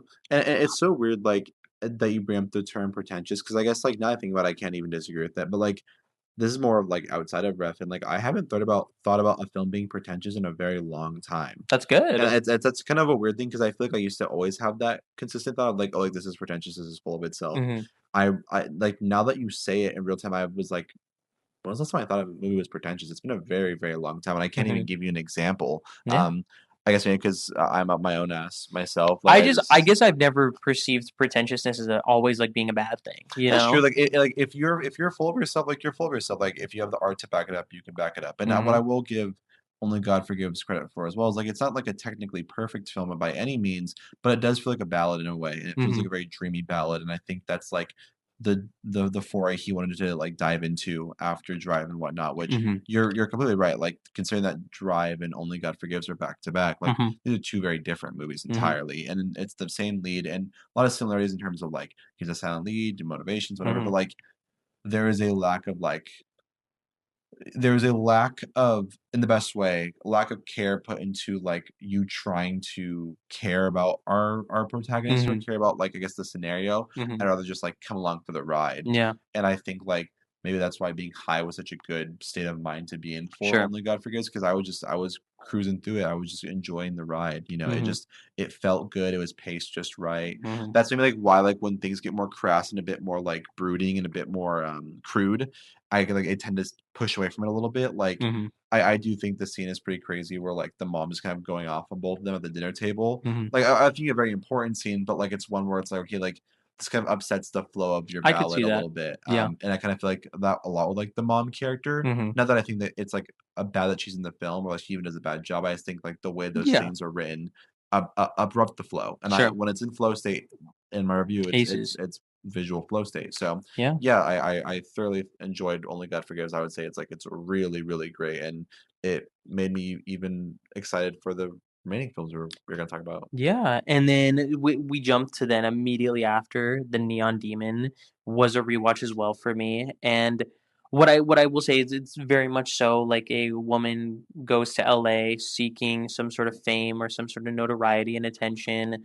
played by Elle Fanning, and she stumbles on several different people that could help her climb or take issue with the fact that she's able to be so enamored by the public. And I think funny enough, like, it definitely did go down a little bit for me on my rewatch. I think it's the only time, and you do with that with what you will for her private health thoughts, is the only time that I do think it is Refn being too long. I think the Mm. movie starts to get worse as the film does progress, and where I really do feel so locked in, and I think Elle Fanning is in a way kind of like a really great foil, not foil, but a great alternative to what Refn sees in Gosling. Like it's almost like what he sees in his eyes, he sees in Elle Fanning's face. And like she is so, so good. And I did not even know when they were filming this, she was actually 16 years old. Like She was actually 16 yeah. years old. Yeah. 16 What when they the shot, fuck? 17 in post, 18 when it I premiered. wish I was 16 in this in a fucking Refn movie. That'd be It's crazy. unreal. Like and she's always been talented, but like he has a really great grasp at who he is casting in these films. And by also definition, these actors know exactly the movies that they need to be giving towards for the film and the overall whole.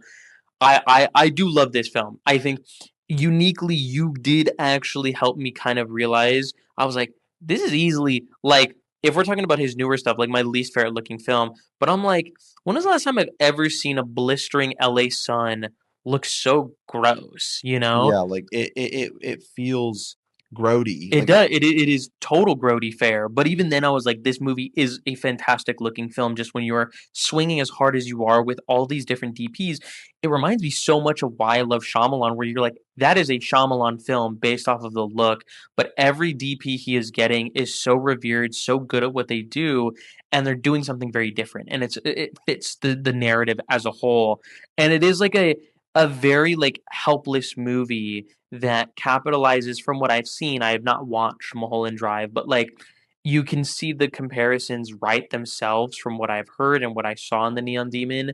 But I do think like as the movie progresses, the one thing that I do love is the walls of itself start kind of concaving in, but not in a way where even where the finale of the film, not the final 10 minutes, but like the finale, the climax happens, it isn't like a film that breaks out of itself where like Refn is a very long take oriented filmmaker where he isn't going handheld wherever he does. Like he is a very slow, methodical filmmaker and he lets the disgusting idiot insidiousness sort of play out, and I think the film maintains that in its entirety. Yeah. I could not agree with you more though from what you did kind of tell me.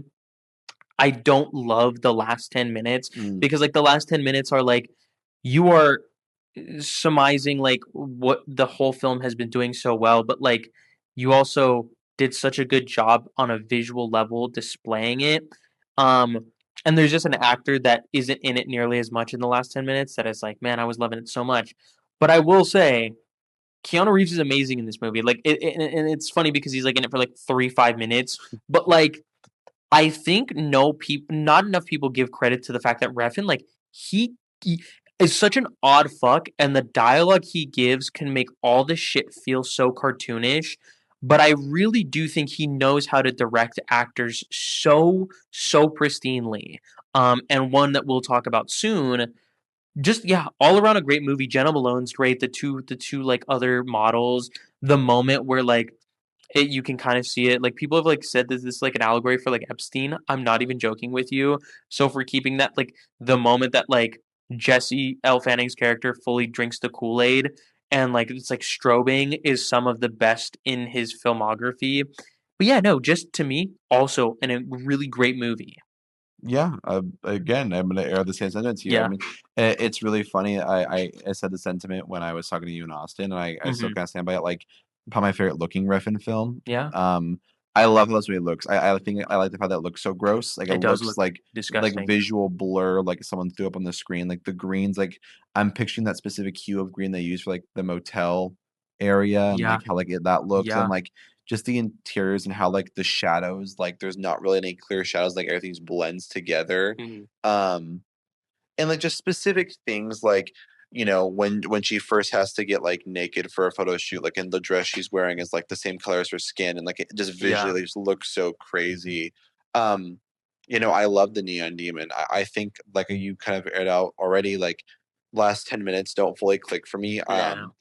But you are not wrong. Like I have seen Mulholland Drive. It's not the same experience at all because that feels a lot more like vast and kind of like in different areas. Hmm. But it almost feels like if you took like a Mulholland Drive and put it with like the substance, Mm, mm, especially like mm, that mm, last 10 minutes hmm. kind of Hmm. feels a bit like the substance, like a Hmm. bit like over the top, satirical, grody. But you also have, like this very dreamy feel of Yeah. like in the LA backdropping of like a Mulholland Drive. Hmm. It just really clicked for me. I think Elle Fanning probably gives my favorite lead performance out of any of his films either. I think she's absolutely I could get that. superb, and the fact that she's 16 that I'm just learning is absolutely unreal.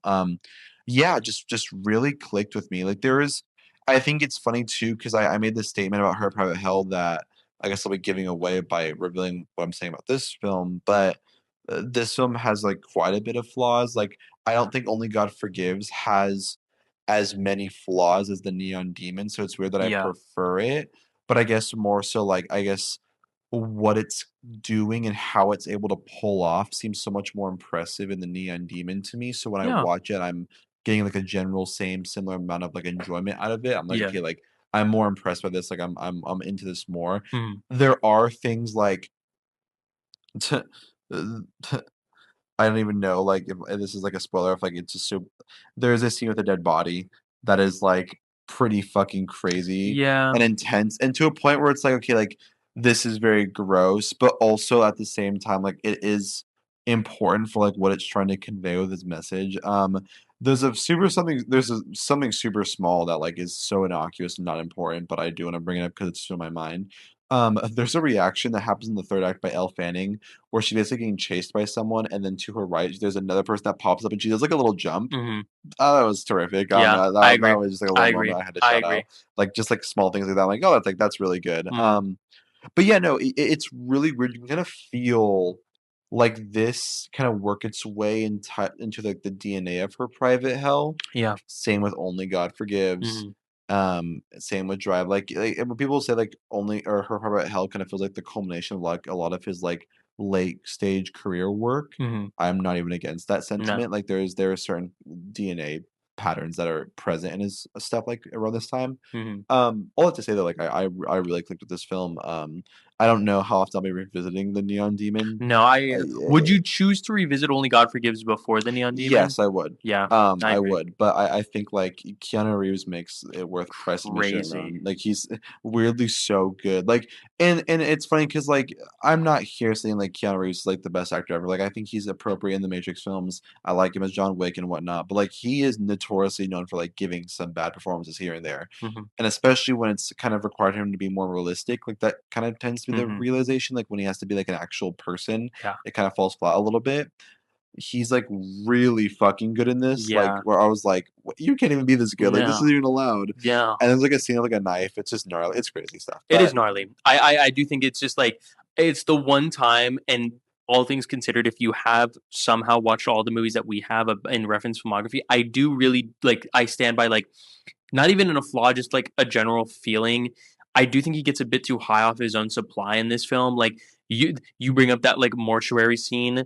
Um, I think like he that is the one time where I was like, "Oh, this is kinda like why I hate Emerald Fennel," and, like, I was like, yeah, "I can't be giving him a pass because the music he puts in his films and, like, the good performances he gets to me just hit personally more." Like, it does feel like you don't need that. You really did not need that. yeah, But a bit too much. aesthetically, like, and visually, Elle Fanning and everything, like, it just rips. Especially because there's like a level of restraint to that like the movie portrays like even like yes, like it's a very intense scene like with the motel scene. Yeah. Yeah. Or like even like with the photo shoots where you think it's gonna go a very specific direction, but it doesn't. Mhm. It's like a nice little deviation. So when Mhm. stuff like that actually starts happening, it's like, oh, like, Yeah. but you were above this. Mhm.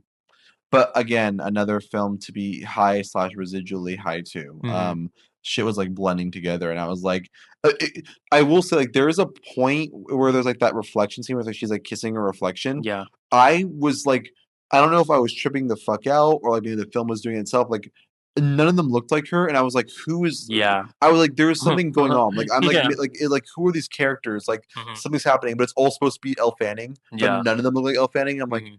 is this like am I fucking out of it? Like I don't know. Mhm. It enjoyed it a lot though. I think it's great. And I think for reference too, I forgot to bring it up, but like I'd probably give Only God Forgives an 8. I'd also give the Neon Demon an 8. Sure. So even though I would say like as a whole I prefer the Neon Demon, they're basically on the There, same yeah, level. there's like a They're neck tandem and neck. And relationship tell me, give me a day, and I'm picking a different one for sure. for sure. And so, like I said earlier, like this leaves us to our last two. I'm gonna be swapping them to leave Her Private Hell for the end. But I kind of will ask you, given that that's kind of our theme for this year, because I don't know what you think. You logged it. Don't get me wrong. But I don't know the why behind it. And so, you and I separately watched Drive. I literally just watched it this morning. Nice. And you watched it yesterday. And this was mere like 24, 30, 36 hours after we watched Her Private Hell. So like talk to me, man. Like you cannot love movies and not know what Drive is. Like everyone knows about it. Yeah, I mean, I can give a quick little plot synopsis because I honestly did not know what this movie was fully. Because Okay. when things started happening, I was like, oh, like this is a lot different than what I was expecting. Okay. Um, Rip it. Essentially, Ryan Gosling plays essentially a by day Hmm. he is a like car mechanic, stunt driver, Hmm. and by night he moonlights as kind of like a getaway driver for like off and on missions or like heist or whatnot. Hmm. Hmm. Um, and that all changes when he gets involved with his neighbors, who is played by Carey Mulligan, her child, and then her just returning back from prison, convict husband Oscar Isaac. Standard. His name's Standard in the Yeah, movie. standard, Or something. standard something. It And was don't matter his awesome. last name. His first name's Standard. Standard. Goes for it leads to a really nice like conversational bit of a Oh, I know. joke. Where's Deluxe? Right. Where's the cute moment? Just such a Um, crazy name though. but yeah, and then basically once he gets involved, things go awry pretty quickly. So Yeah. So okay, before I ask you your thoughts, I really did think you were like stoned out of your mind last night. Because like you posted on your story breaking through, you texted me, you're watching the Batman. I see a big fucking piece of steak on your plate. I'm like, oh, this guy's ripping steak, the biggest. mashed potatoes, asparagus, a cup of wine. Wasn't even gonna last a cup of wine. So I thought you were getting wined and dined and your feet massaged, grapes and palm leaves, but you weren't. You were a little tipsy. I was for drive. I was for sure like I was it for me in my brain. Buzz is less than tipsy. So it goes like Buzz, Oh, okay. then Okay. tipsy, then drunk. So Uh-huh. I was tipsy. Okay. So you were tipsy, you watched this movie, great vibe, great crowd. What did you think? So at first I was like, oh, like, am I like, did something happen in my brain where like I'm gonna be like, oh, this fucking sucks? Because at first, like, it wasn't fully clicking for me. Um, Like, I don't give a fuck about, like, the synth, like, new wave, Mhm. like, I think that's not my vibe, like, I don't like that Mhm. music, that's not my vibe, I know, like, that's, like, the '80s emo bar standard is to play, "There's something Yeah, inside yeah. you." I don't Yeah. give a fuck, I really do Kavinsky, not. yeah. My extent I can do of that type of music is, like, Crystal Castles, and that's not even that type of music. No. So, like, I do not give a fuck, so when, like, stuff like that is happening and I'm like, "Oh, like, this isn't," and then, like, the intro is cool, don't get me wrong, but I guess, like, that's, like, the one part of the film I had seen, Yeah. because like, that's, like, the, like, drive scene, I would say, which Mhm. is so funny because I think that, like, that isn't in the movie as much as you would get the impression of by Mhm. watching that scene, Mhm. like, that's why I was so confused, like, where the movie went because I was like, "Oh, like, most of this takes place during the day? Like, Mhm. really?" I was, like, Mhm. shocked by that, but yeah, and so, watching reference stuff and then, like, from hearing your thoughts a little bit of it being, like, a bit of, like, a boiled down Refn and, like, a Mhm. little bit held back, I was like, "Okay, like, I don't really know what I'm getting into here, like, is this gonna be, like, baby's first Refn?" Mhm. And in some ways it is, like you said, like, I think there is a clear distinction between Only God Forgives and Drive Refn in Yeah. terms of his prerogative and his priorities when it comes to, like, building up his characters and whatnot. Mhm. But what I guess really shocked me was just, like, it was such a fun performance movie. Like, every performance in this movie Mm. is so, so, so good, and I think that's what carries a lot of it for me, and a lot of, like, the visual stuff as well. Granted, do I think, like, it's as visual, like, amazing as, like, an Only God Forgives or a Neon Demon? No. Mhm. However, I was just shocked by how much I was just enjoying all the performances and Yeah. going along for the ride and, like, not knowing where the film went. Like, I was along for the ride. Like, Mhm. the fact that, like, Christina Hendricks gets involved in Yeah. her character story and, like, the where Oscar Isaac's character goes, and then you have, like, Roy Perlman, Yeah, Ron Perlman, Ron yeah, Perlman, Bryan Cranston, and Albert Brooks. Bryan Cranston's this movie. He's oh my god, yeah, like everyone in this movie is so so good. And what I will say is like from like a writing perspective, and like you said, like he didn't write this one, and I don't even know if he wrote it. It'd be even better for this, but Sure. um. Carrie Mulligan doesn't get like a lot to do. Like her character is a bit like one note in a sense, but like she's also such a great facial performer. Like she doesn't Yeah. get as many lines as you probably would expect a character like her to have. Mhm. She's so good. Like Mhm. there's like that scene of them in the hallway. Yeah, with the jacket in her hand. Is that oh, you're Oh, talking about the welcome home. yeah, where she's sitting on the Mm. floor. Mhm, And I'm mhm. just like you two are riffing on a level. And so yeah, like I went into Drive kind of blind, was a bit weird at first, but I ended up walking out and being like, no, like I really loved it. Like that was like a fun ride. Like I was like along for it. Like it feels like the most rewatchable Refn. It feels like the most like you like boiled down basic Refn, but at the same time, like what I got was just really, really good and really, really well done. Mhm. I was really, really fucking with it. Um, and I think he's better in Drive than Only God Forgives. Oh my Yeah, fucking yeah, god. there's my Oh my fucking yeah, god. That's ice cold, yeah, brother. there's the big one. Oh my I was winning god. that for last, I'm sorry. Oh, I okay. do, and I think it literally boils down to the character writing because unfortunately, I don't think he has given enough range in Only God Forgives that, and he's given a lot more range in Drive, so I'm able to gravitate to his performance more, and what he's doing. Yeah. Um, Because I think about that scene in Only God Forgives where like he screams and all like it's a great scene. I'm not gonna deny like maybe it's like the shrillness of it. Like I do think it's kind of pathetic, kind of the point. I understand that.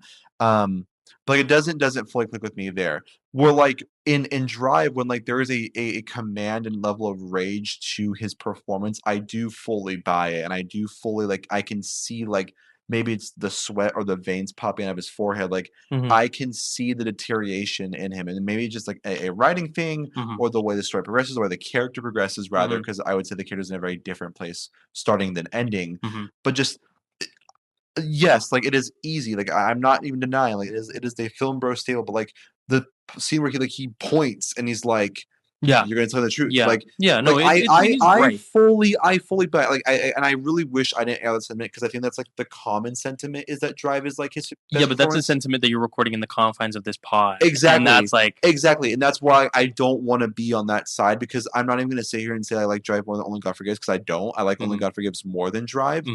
I do think I prefer performance-wise. Like I think has more Sure. to work with in Drive, and I think he's able to have a bigger range that appeals to me personally more. Okay. Okay.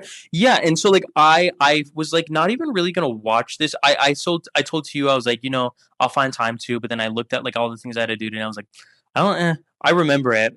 But no, like, and so like I went to that like bootleg ass fucking website, Zumo Play, and I like was like, okay, I'm gonna rewatch it. And honestly, I'm very, very fucking glad I did. I don't think it's very good. And it bothers me because actually my favorite piece of acting that he gives in the movie is actually the moment between him and Standard in the bathroom, and he's like, then they said they're gonna go after my family, and I do think like the best sort of like Gosling in the movie is the Gosling that I think Refn plucks and puts into Only God Forgives for me. Yeah. And what does not work for me is I think like I don't did. I think the opening is really sick, but it also just like aesthetic and set dressing. Like it's like, oh, here's this beautiful looking food. Does it taste any good? Yeah. And I actually think that like the fade to like the undershot of his face, then the title like kind of sucks. Like I'm like, oh, this is like, oh yeah, it looks a little immature. this looks like kind of that's lame. where the movie I was like, I don't know if I'm gonna like this. I'm like, this looks kind of sloppy. But I think like the movie is a really, really, really terrific film with Carey Mulligan, with the son Benicio, and him all going in this like area of the film. But like frankly, like the film just gets much, much worse for me after everything after the motel shootout. Like like it starts to drop off significantly for me to a point where then I'm reminded, like he's like, have you ever heard the story about the scorpion and the frog or whatever? Like I'm reminded that like Refn did not write this, and I really did not want to go in because that's the thing in the sentiment that I said to you. I probably said it on this show where I was like, please don't let that be the big thing that takes me away from this film because I don't want to validate that part of me. Like I really want to love this film. Yeah. But I just like it to me loses both prospects where it is trying to win me over with the script emotionally that doesn't work, but then it has the Refn that is peering his head out of the gopher hole that then he would really come out of in the later films with the musical moments. Yeah. But he doesn't have a Cliff Martinez, and it's these added tracks that feel so like maybe it's also the landscape that then this hold has because like you are right, but those clubs play it because of Drive. Like Kavinsky's Night Call got where it was because of Drive. Like it just feels so unbelievably, in a way, oddly enough, the exact complaints people have about like Only God Forgives is the way that I felt about this. Like I felt nothing outside of those moments. And it then is just like an a-traditional script that then has the Ron Perlman of it all, the Albert Brooks of it all. And sure, they're good, but I don't care. Like I wish I really did, and I really do think Gosling is good. But I found myself shocked at how much the film does drop off for me within those last 30 minutes that then play itself as like a tit for tat sort of thing of like he kills him, you kill him. And admittedly, that bit of like him with the nail in the guy's eye, like it looks wonderful. Like and it so much so that I was like, man, this guy has never shot a bad movie or ever had a bad framed movie. Who shot this? Oh no. I'll give you $20 if you can guess what this guy is shooting next. Is it Doomsday? It is Doomsday. Is that real? I am not even total zone moment. Shit. Thomas Newton Siegel has that under his belt. X2, Bohemian Rhapsody, Jack the Giant Slayer, Bryan Avengers, Singer! dude, and it's like the gleb face that I then created, like, and again, like my strife with this film has nothing to do with the Refn of it. I just like, and I get that this needed to be the way it was, and I wish I really did rock with it because I guess like if we're looking at it as like the three acts, I cared much more about that second act and that first act sort of more than I did about the third. Yeah. And just like it does suck because like I really do want the film to work, and I agree with you. Your sentiment about like him, like when they are in Echo Park and they're doing that whole thing, it looks disgusting. Like Yeah. the way that he intentionally chooses to color grade yellow is so fucking fantastic. And there's like shots in this that I'm like, oh man, like when they're putting Benicio to bed and he's like in the door for the frame of the door, and it reminded me of that comment you made about the final bit of Only God Forgives of like the green, the Yeah. orange, and then green again. Like he does that similarly with the motel, or I think it's actually the apartment. And I'm like, he's got it. It just is a film that just it loses me more than it grabs me. That makes sense. And I think what I will like say like at a detriment for the movie is it feels like a lot of phenomenal scenes that's kind of hobbled together by a Yeah, very beat by the yeah, numbers script. Because there are terrific scenes like I the his Bryan Cranston's character like his yeah, death scene, yeah, super great yeah. stuff. Like even like the scene where like Albert Brooks go back and like puts the razor Mhm, blade away, like mhm. great stuff. There's like I don't know. I know it's kind of like a trope, but I do love the elevator scene where like he pulls Oh, the it's a like great scene. it's a terrific scene, unfortunately. Like and the fact that like Refn never kind of lets you like have the release of like having them together because that's not the point. Because No, he's actually what I will give Refn credit for is like he is aware of like the cretins that he creates and how fucking how shallow and yeah, disgusting they are, and like they never win. no. That's kind of the whole thing is like his characters never really win because they're kind of Mhm. disgusting and shallow and evil. Um, and I don't know. I guess like I can understand all of your comments. I don't even fully disagree with you there. I guess just for what I was expecting Drive to be, it didn't wow me in any specific way. But like, dude, I love Oscar Isaac so much. Like, I No, love he him is great. so much in the He is movie. great. Like, he just adds a level of like charisma and just like points. Like, I don't know. No, and trust me, I am there with you. Like I think like everything that he had an involvement in and a hand in, like I wonder what that script looked like where like she is sitting in between her apartment and his apartment. Like that is like really, really brilliant visual filmmaking. And like even Oscar Isaac's character, like how he's delivered. Like I agree with you. I think it's just as like when I was like, "Oh man, this is only 100 minutes," and yet like I'm feeling like can we get to where it needs to go, you mm, know? But interesting. yeah, I just like it's odd because I don't think the pacing is bad. I just think I was not at all engrossed into the film in that last 30 to 40 minutes enough to where then like, and it's so odd too because I'm like it's weird to say that I wasn't locked in and I was, like, checking the runtime, but I do feel like the movie could have at least been a little like, even that car chase that happens, I felt like there was A to B moments where there was, like, parts missing in the car chase, none of which were the result of bad framing or anything, but it just is, like it is very interesting to make Bronson and then do Drive and then Only God Forgives, Yeah. and I wonder Matt Damon just did the Criterion Closet video, and he did talked about Soderbergh when he won his Best Picture or Best Director for Traffic in 2000, which is his most studio film, and he basically calls Matt Damon up the night of the Oscars, and he's like, "If you ever have this moment, remember it, and remember the kind of person you want to be after, because then it's like you can be defined by this, or then you could be like what Soderbergh did, which is never make a movie like that again." And Mm. Refn like could have easily been defined by that, you know, pick Yeah, up you could these easily be the Drive guy. exactly, or pick up, like, blacklist scripts that are renowned and then add some flares, but, like, he said, "No, I'm gonna veer in the complete opposite direction." So, you know, Yeah. shout out. But here we are. We are in hell. Her private hell, in fact. My Private Hell. Our private hell? None of our hells? I don't know. What There's no plot to this. okay, thank you, thank There's you. no I'm, way to like, do a beating plot to this sweat. movie. Go into Her Private Hell blind.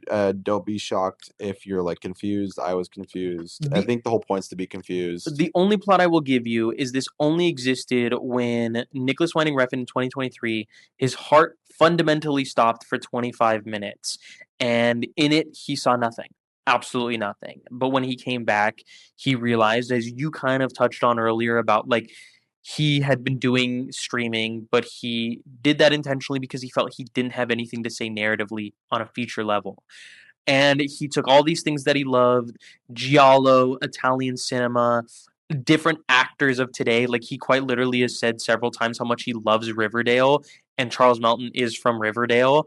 And so like he gets all these things that he loved, and he chooses to make a film that is 100 minutes of nothing but that. There is a killer named nope, never mind. I'm not even going to say it because I think you need to experience it.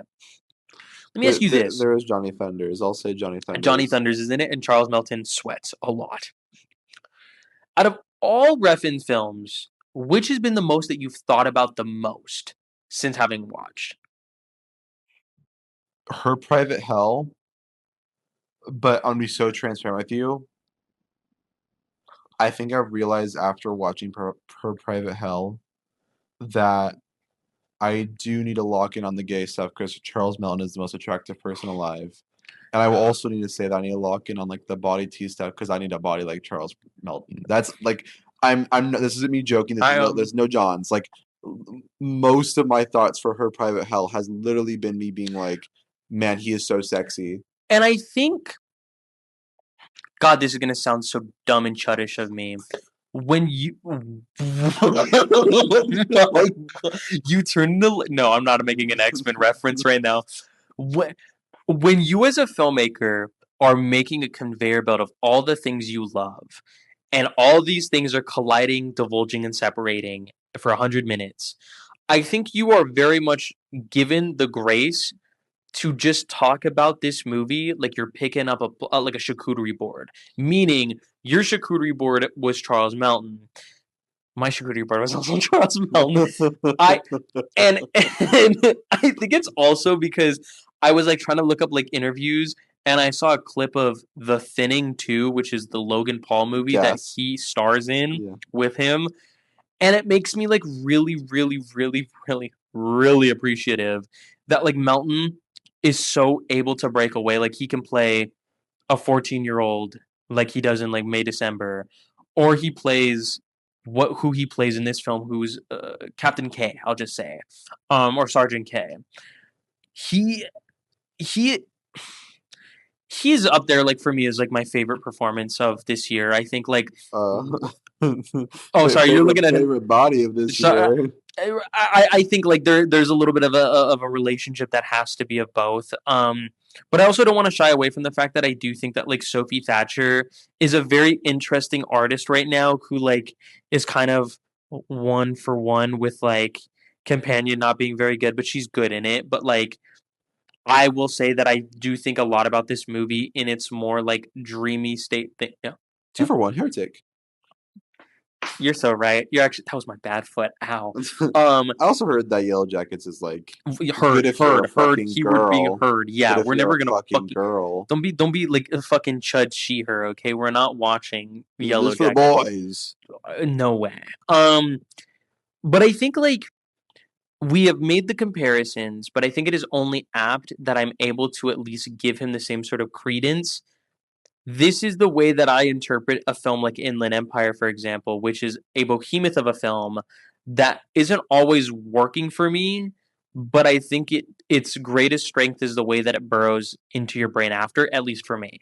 Um, I was stoned beyond belief in this film. Like I think the highest I've been in a long, long time watching a movie, dude. But when I say that like it lent itself to a film that I think is again yet another visual splendor, but he's doing things very, very differently. Like he's using miniatures in moments and The movie is like virtually incoherent. yeah. Yeah. Like, and I'm not even saying that because like I'm dumb, because I am dumb, but like the movie is like incoherent with its plot. Like I'm not Yeah. even joking. And it's a point. There's like a point. There's like stories on top of stories, and there's like a B plot. Then it's actually the A plot. But Mhm. like legitimately, like it is like uncomprehensible. Yeah. So when your charcuterie board, you can't tell what you're eating on your charcuterie board. You're gonna pick up one thing, eat it, pick up Mhm. another thing, Mhm. eat it. I like the first thing better than the second thing. I'm Mhm. just gonna keep eating from things that look like the first thing Mhm. because everything is so incomprehensible Yeah. in front of me. Yeah. Well, And it's like you don't the brie and the gouda with the fucking black forest ham doesn't really work at once in your mouth, yeah, but you look back and it was constructed on the board so beautifully. And then like the strawberry with the Gouda actually kind of makes sense. And people have compared this to Megalopolis. And yes, but at least through the absurdism, I knew like, oh, Adam Driver is being rotated, but like in the story, Caesar Catalina and all these other people are watching a Colosseum race unfold. Where then there's things in this where there's like barking, and then like Diego Calva's in the movie. And the villain, like, I don't even understand, like, who the villain, like, what the, like, I think the villain's, like, very similar to Only God Forgives, which is kind of where that DNA comes in, is, like, Yeah, the relationship between fathers and daughters, I guess. which Yeah, is, like, does Nicholas Winding Refn have a daughter? I think I don't know. Maybe, I hope he does, because it'd make no sense for him to make this type of movie without one. but it's also like you will never hear him say that because like I have been seeking. Like, give me like Keenan, please tell me the question you asked in the Q&A. Open something up. But he's like, I love Scooby Doo. Like, it's like, you know what, man? Yeah, I do too. And I think like there is really no trying to rationalize the irrational with how he is even alive in the first place. Yeah, he was supposed to die. He didn't die, so it's like, okay, well, you can't really say like this is how movies should be, because I mean, this thing shouldn't exist. Mm, Whatever this sci-fi giallo mhm, thing that's going on with mhm. this crazy Pinot score and Yeah, this crazy like sci-fi setting imagery, yeah. like the movie looks crazy. It's acted crazy. Big shout out. I feel like she's not getting enough love to Haley Lou Richard. No, that's the other one. Sorry, uh-oh, that's an actress. uh-oh, uh-oh. And Havana Lou Rose? yeah. Is it Rose? Is I, that her last name? no, I don't know, but you came close. Hold on. Is it Lou or Louis? Oh shit! Sorry, the reactions to Spider-Man are coming out. Oh shit. um, Havana Rose Lou. You were Oh, right. You were okay. right, but wrong. Cobbled it up. She's terrific. I honestly think she's probably my stand-up performance in the movie. I think so, especially because of her character. Yeah. Odd. Yeah, stepmommy. What are the reactions? You're looking at I'm them. sorry, no. What are the reactions? Let's do Ref injustice. He was dead for 25 minutes. The least I could do is not I've let talked about this Benjamin. movie for fucking like 35 Actually, minutes. you know what? That's so true. Damn. Um, But yeah, no, Her Private Hell, like, just an enigma of a film. But in like a really like, I guess I'm not really selling. Like, I really did love this movie, and like you said, like it kind of just washes over you to a certain point. yeah, Like, again, recommend it. I wasn't as, but like I'd recommend Be High for this movie, and just kind of just like stop trying to think. Like, I literally stopped trying to think about me it, too. and Me that's kind of too. why I think you guys thought I wasn't enjoying it, because like I no longer I no longer was laughing. I no longer was even like, I can't even say like trying to like inner grain with it and trying to like dialogue with it. Like I Mhm. literally was just, I was watching, just flowing with it. Yeah. Because it's not gonna stop to let you understand it. It's not gonna like give you like a second to be like, okay, like breathe. Let's figure out where we're at right now. It's not gonna do that for you. It's gonna keep going, and then finally Mhm. you're gonna be 100 minutes out, and you're like, okay, like that was just like mash. Like it literally felt like mash on mash on mash, and you were just kind of eating the gloop, but the gloop was like purple and beautiful. Mhm. No, I think like when it's all said and done, I find that like there's so many people that want more movies like Drive versus like movies like Her Private Hell that like, No, and I think like to me, I guess where I'm at and where I think we're at creatively is like you, if for anything, have written to be more like bound breaking than anything. Like you have not chosen to write in a much more streamlined way. Like oh yeah, you will give me elevator pitches okay. that then like you snap the cord and I go to the basement level. You know, Ruffin and I are kind of twiz like that. Like, there are things that, like, I have to admire. Like, as someone who likes to go fucking gonzo in my third acts, I cannot deny, like, Ruffin scratches that itch for me. But, Hmm. like, his gonzos are, like, people, like, eating each other, and then, like, Thailand samurai police officers, and Charles Melton as an anime character who's also, like, looking for, like, his ghost daughter. Yeah, guys, I don't know. I think that if you have a theater that's showing for Private Hell, like, Check it out. check it out and fully anticipate to hate it. Like, this is probably the number, like, even more than like a sucker punch. Like, there's a reason the Ooh. average rating on this movie is like a 2.3 or 2.2. Hmm. Like, most people are not enjoying this. Hmm. Most people think it's pretty trashy. Hmm. Um, and I'm not even gonna fully disagree with them. I think the movie is kind of like super dumb, but I Yeah. don't think like, I think it's very naive to believe that like Refn watches this and he's like, no, like this makes sense to me too. Yeah. It's kind of like I'm gonna say it again. It's like a Lynch thing. Like Lynch was like, does not give anything during interviews. Or did not give anything during interviews about what his movies meant or what the thematic anything was. Like he would just let people take the art for what it was, and sometimes he would do things because it's dreamy, and sometimes he would do things because he has an intent behind it. But either way, he lets it blend together, so it's kind of like a puzzle. Yeah. And that you can either choose to try to solve the puzzle, which you might never be able to solve, No. or you can just choose to be like, hey, like I'm just along to do the puzzle. Yeah, and I think narratively, obviously, like we have not, and I think like there is something about the way that like the dolls love David Lynch, and I'm not saying the dolls love Refn. Like I think one is so much more delicate, and the other is so brash with how they go about things. Yeah. But I think both have a resounding care for the medium, and they care so deeply about how they can preserve it in different ways. Well, Refn, you're folding into AI. Never mind. Go fuck you, dude. Oh, is that true? He had like a whole art gallery with Hideo Kojima entirely. Oh, he was the one that did it with Hideo. Yeah. I didn't know that was also him. Man, Refn, get your head. Yeah, actually, never mind. Delete this Delete podcast. the podcast. Spider-Man reaction. What are Spider-Man reactions? Really good. I mean, Matt Nagilia says Tom Holland in the space to find new depths and continuity, pitch perfect performance. The inclusion of the Punisher and Hulk is fun and provides the typical MCU style of action comedy. The pacing and visuals effects are inconsistent at times, and it's nowhere near as funny as the previous installments. Still, the heart beats harder than ever, and its best scenes are with Holland, Zendaya, and the bald guy. And they nail everything they're asked of them by Cretin. The years of investment in these characters, along with their new dynamic, which Peter is trying his best to navigate, brings such a wonderful welcome addition. And then you obviously have like Spider-Man Every Day is much more cerebral follow-up than the crowd-pleasing No Way Home. It's Tom Holland's best performance as Peter Parker in the best Spider-Man movie since Raimi's Spider-Man 2.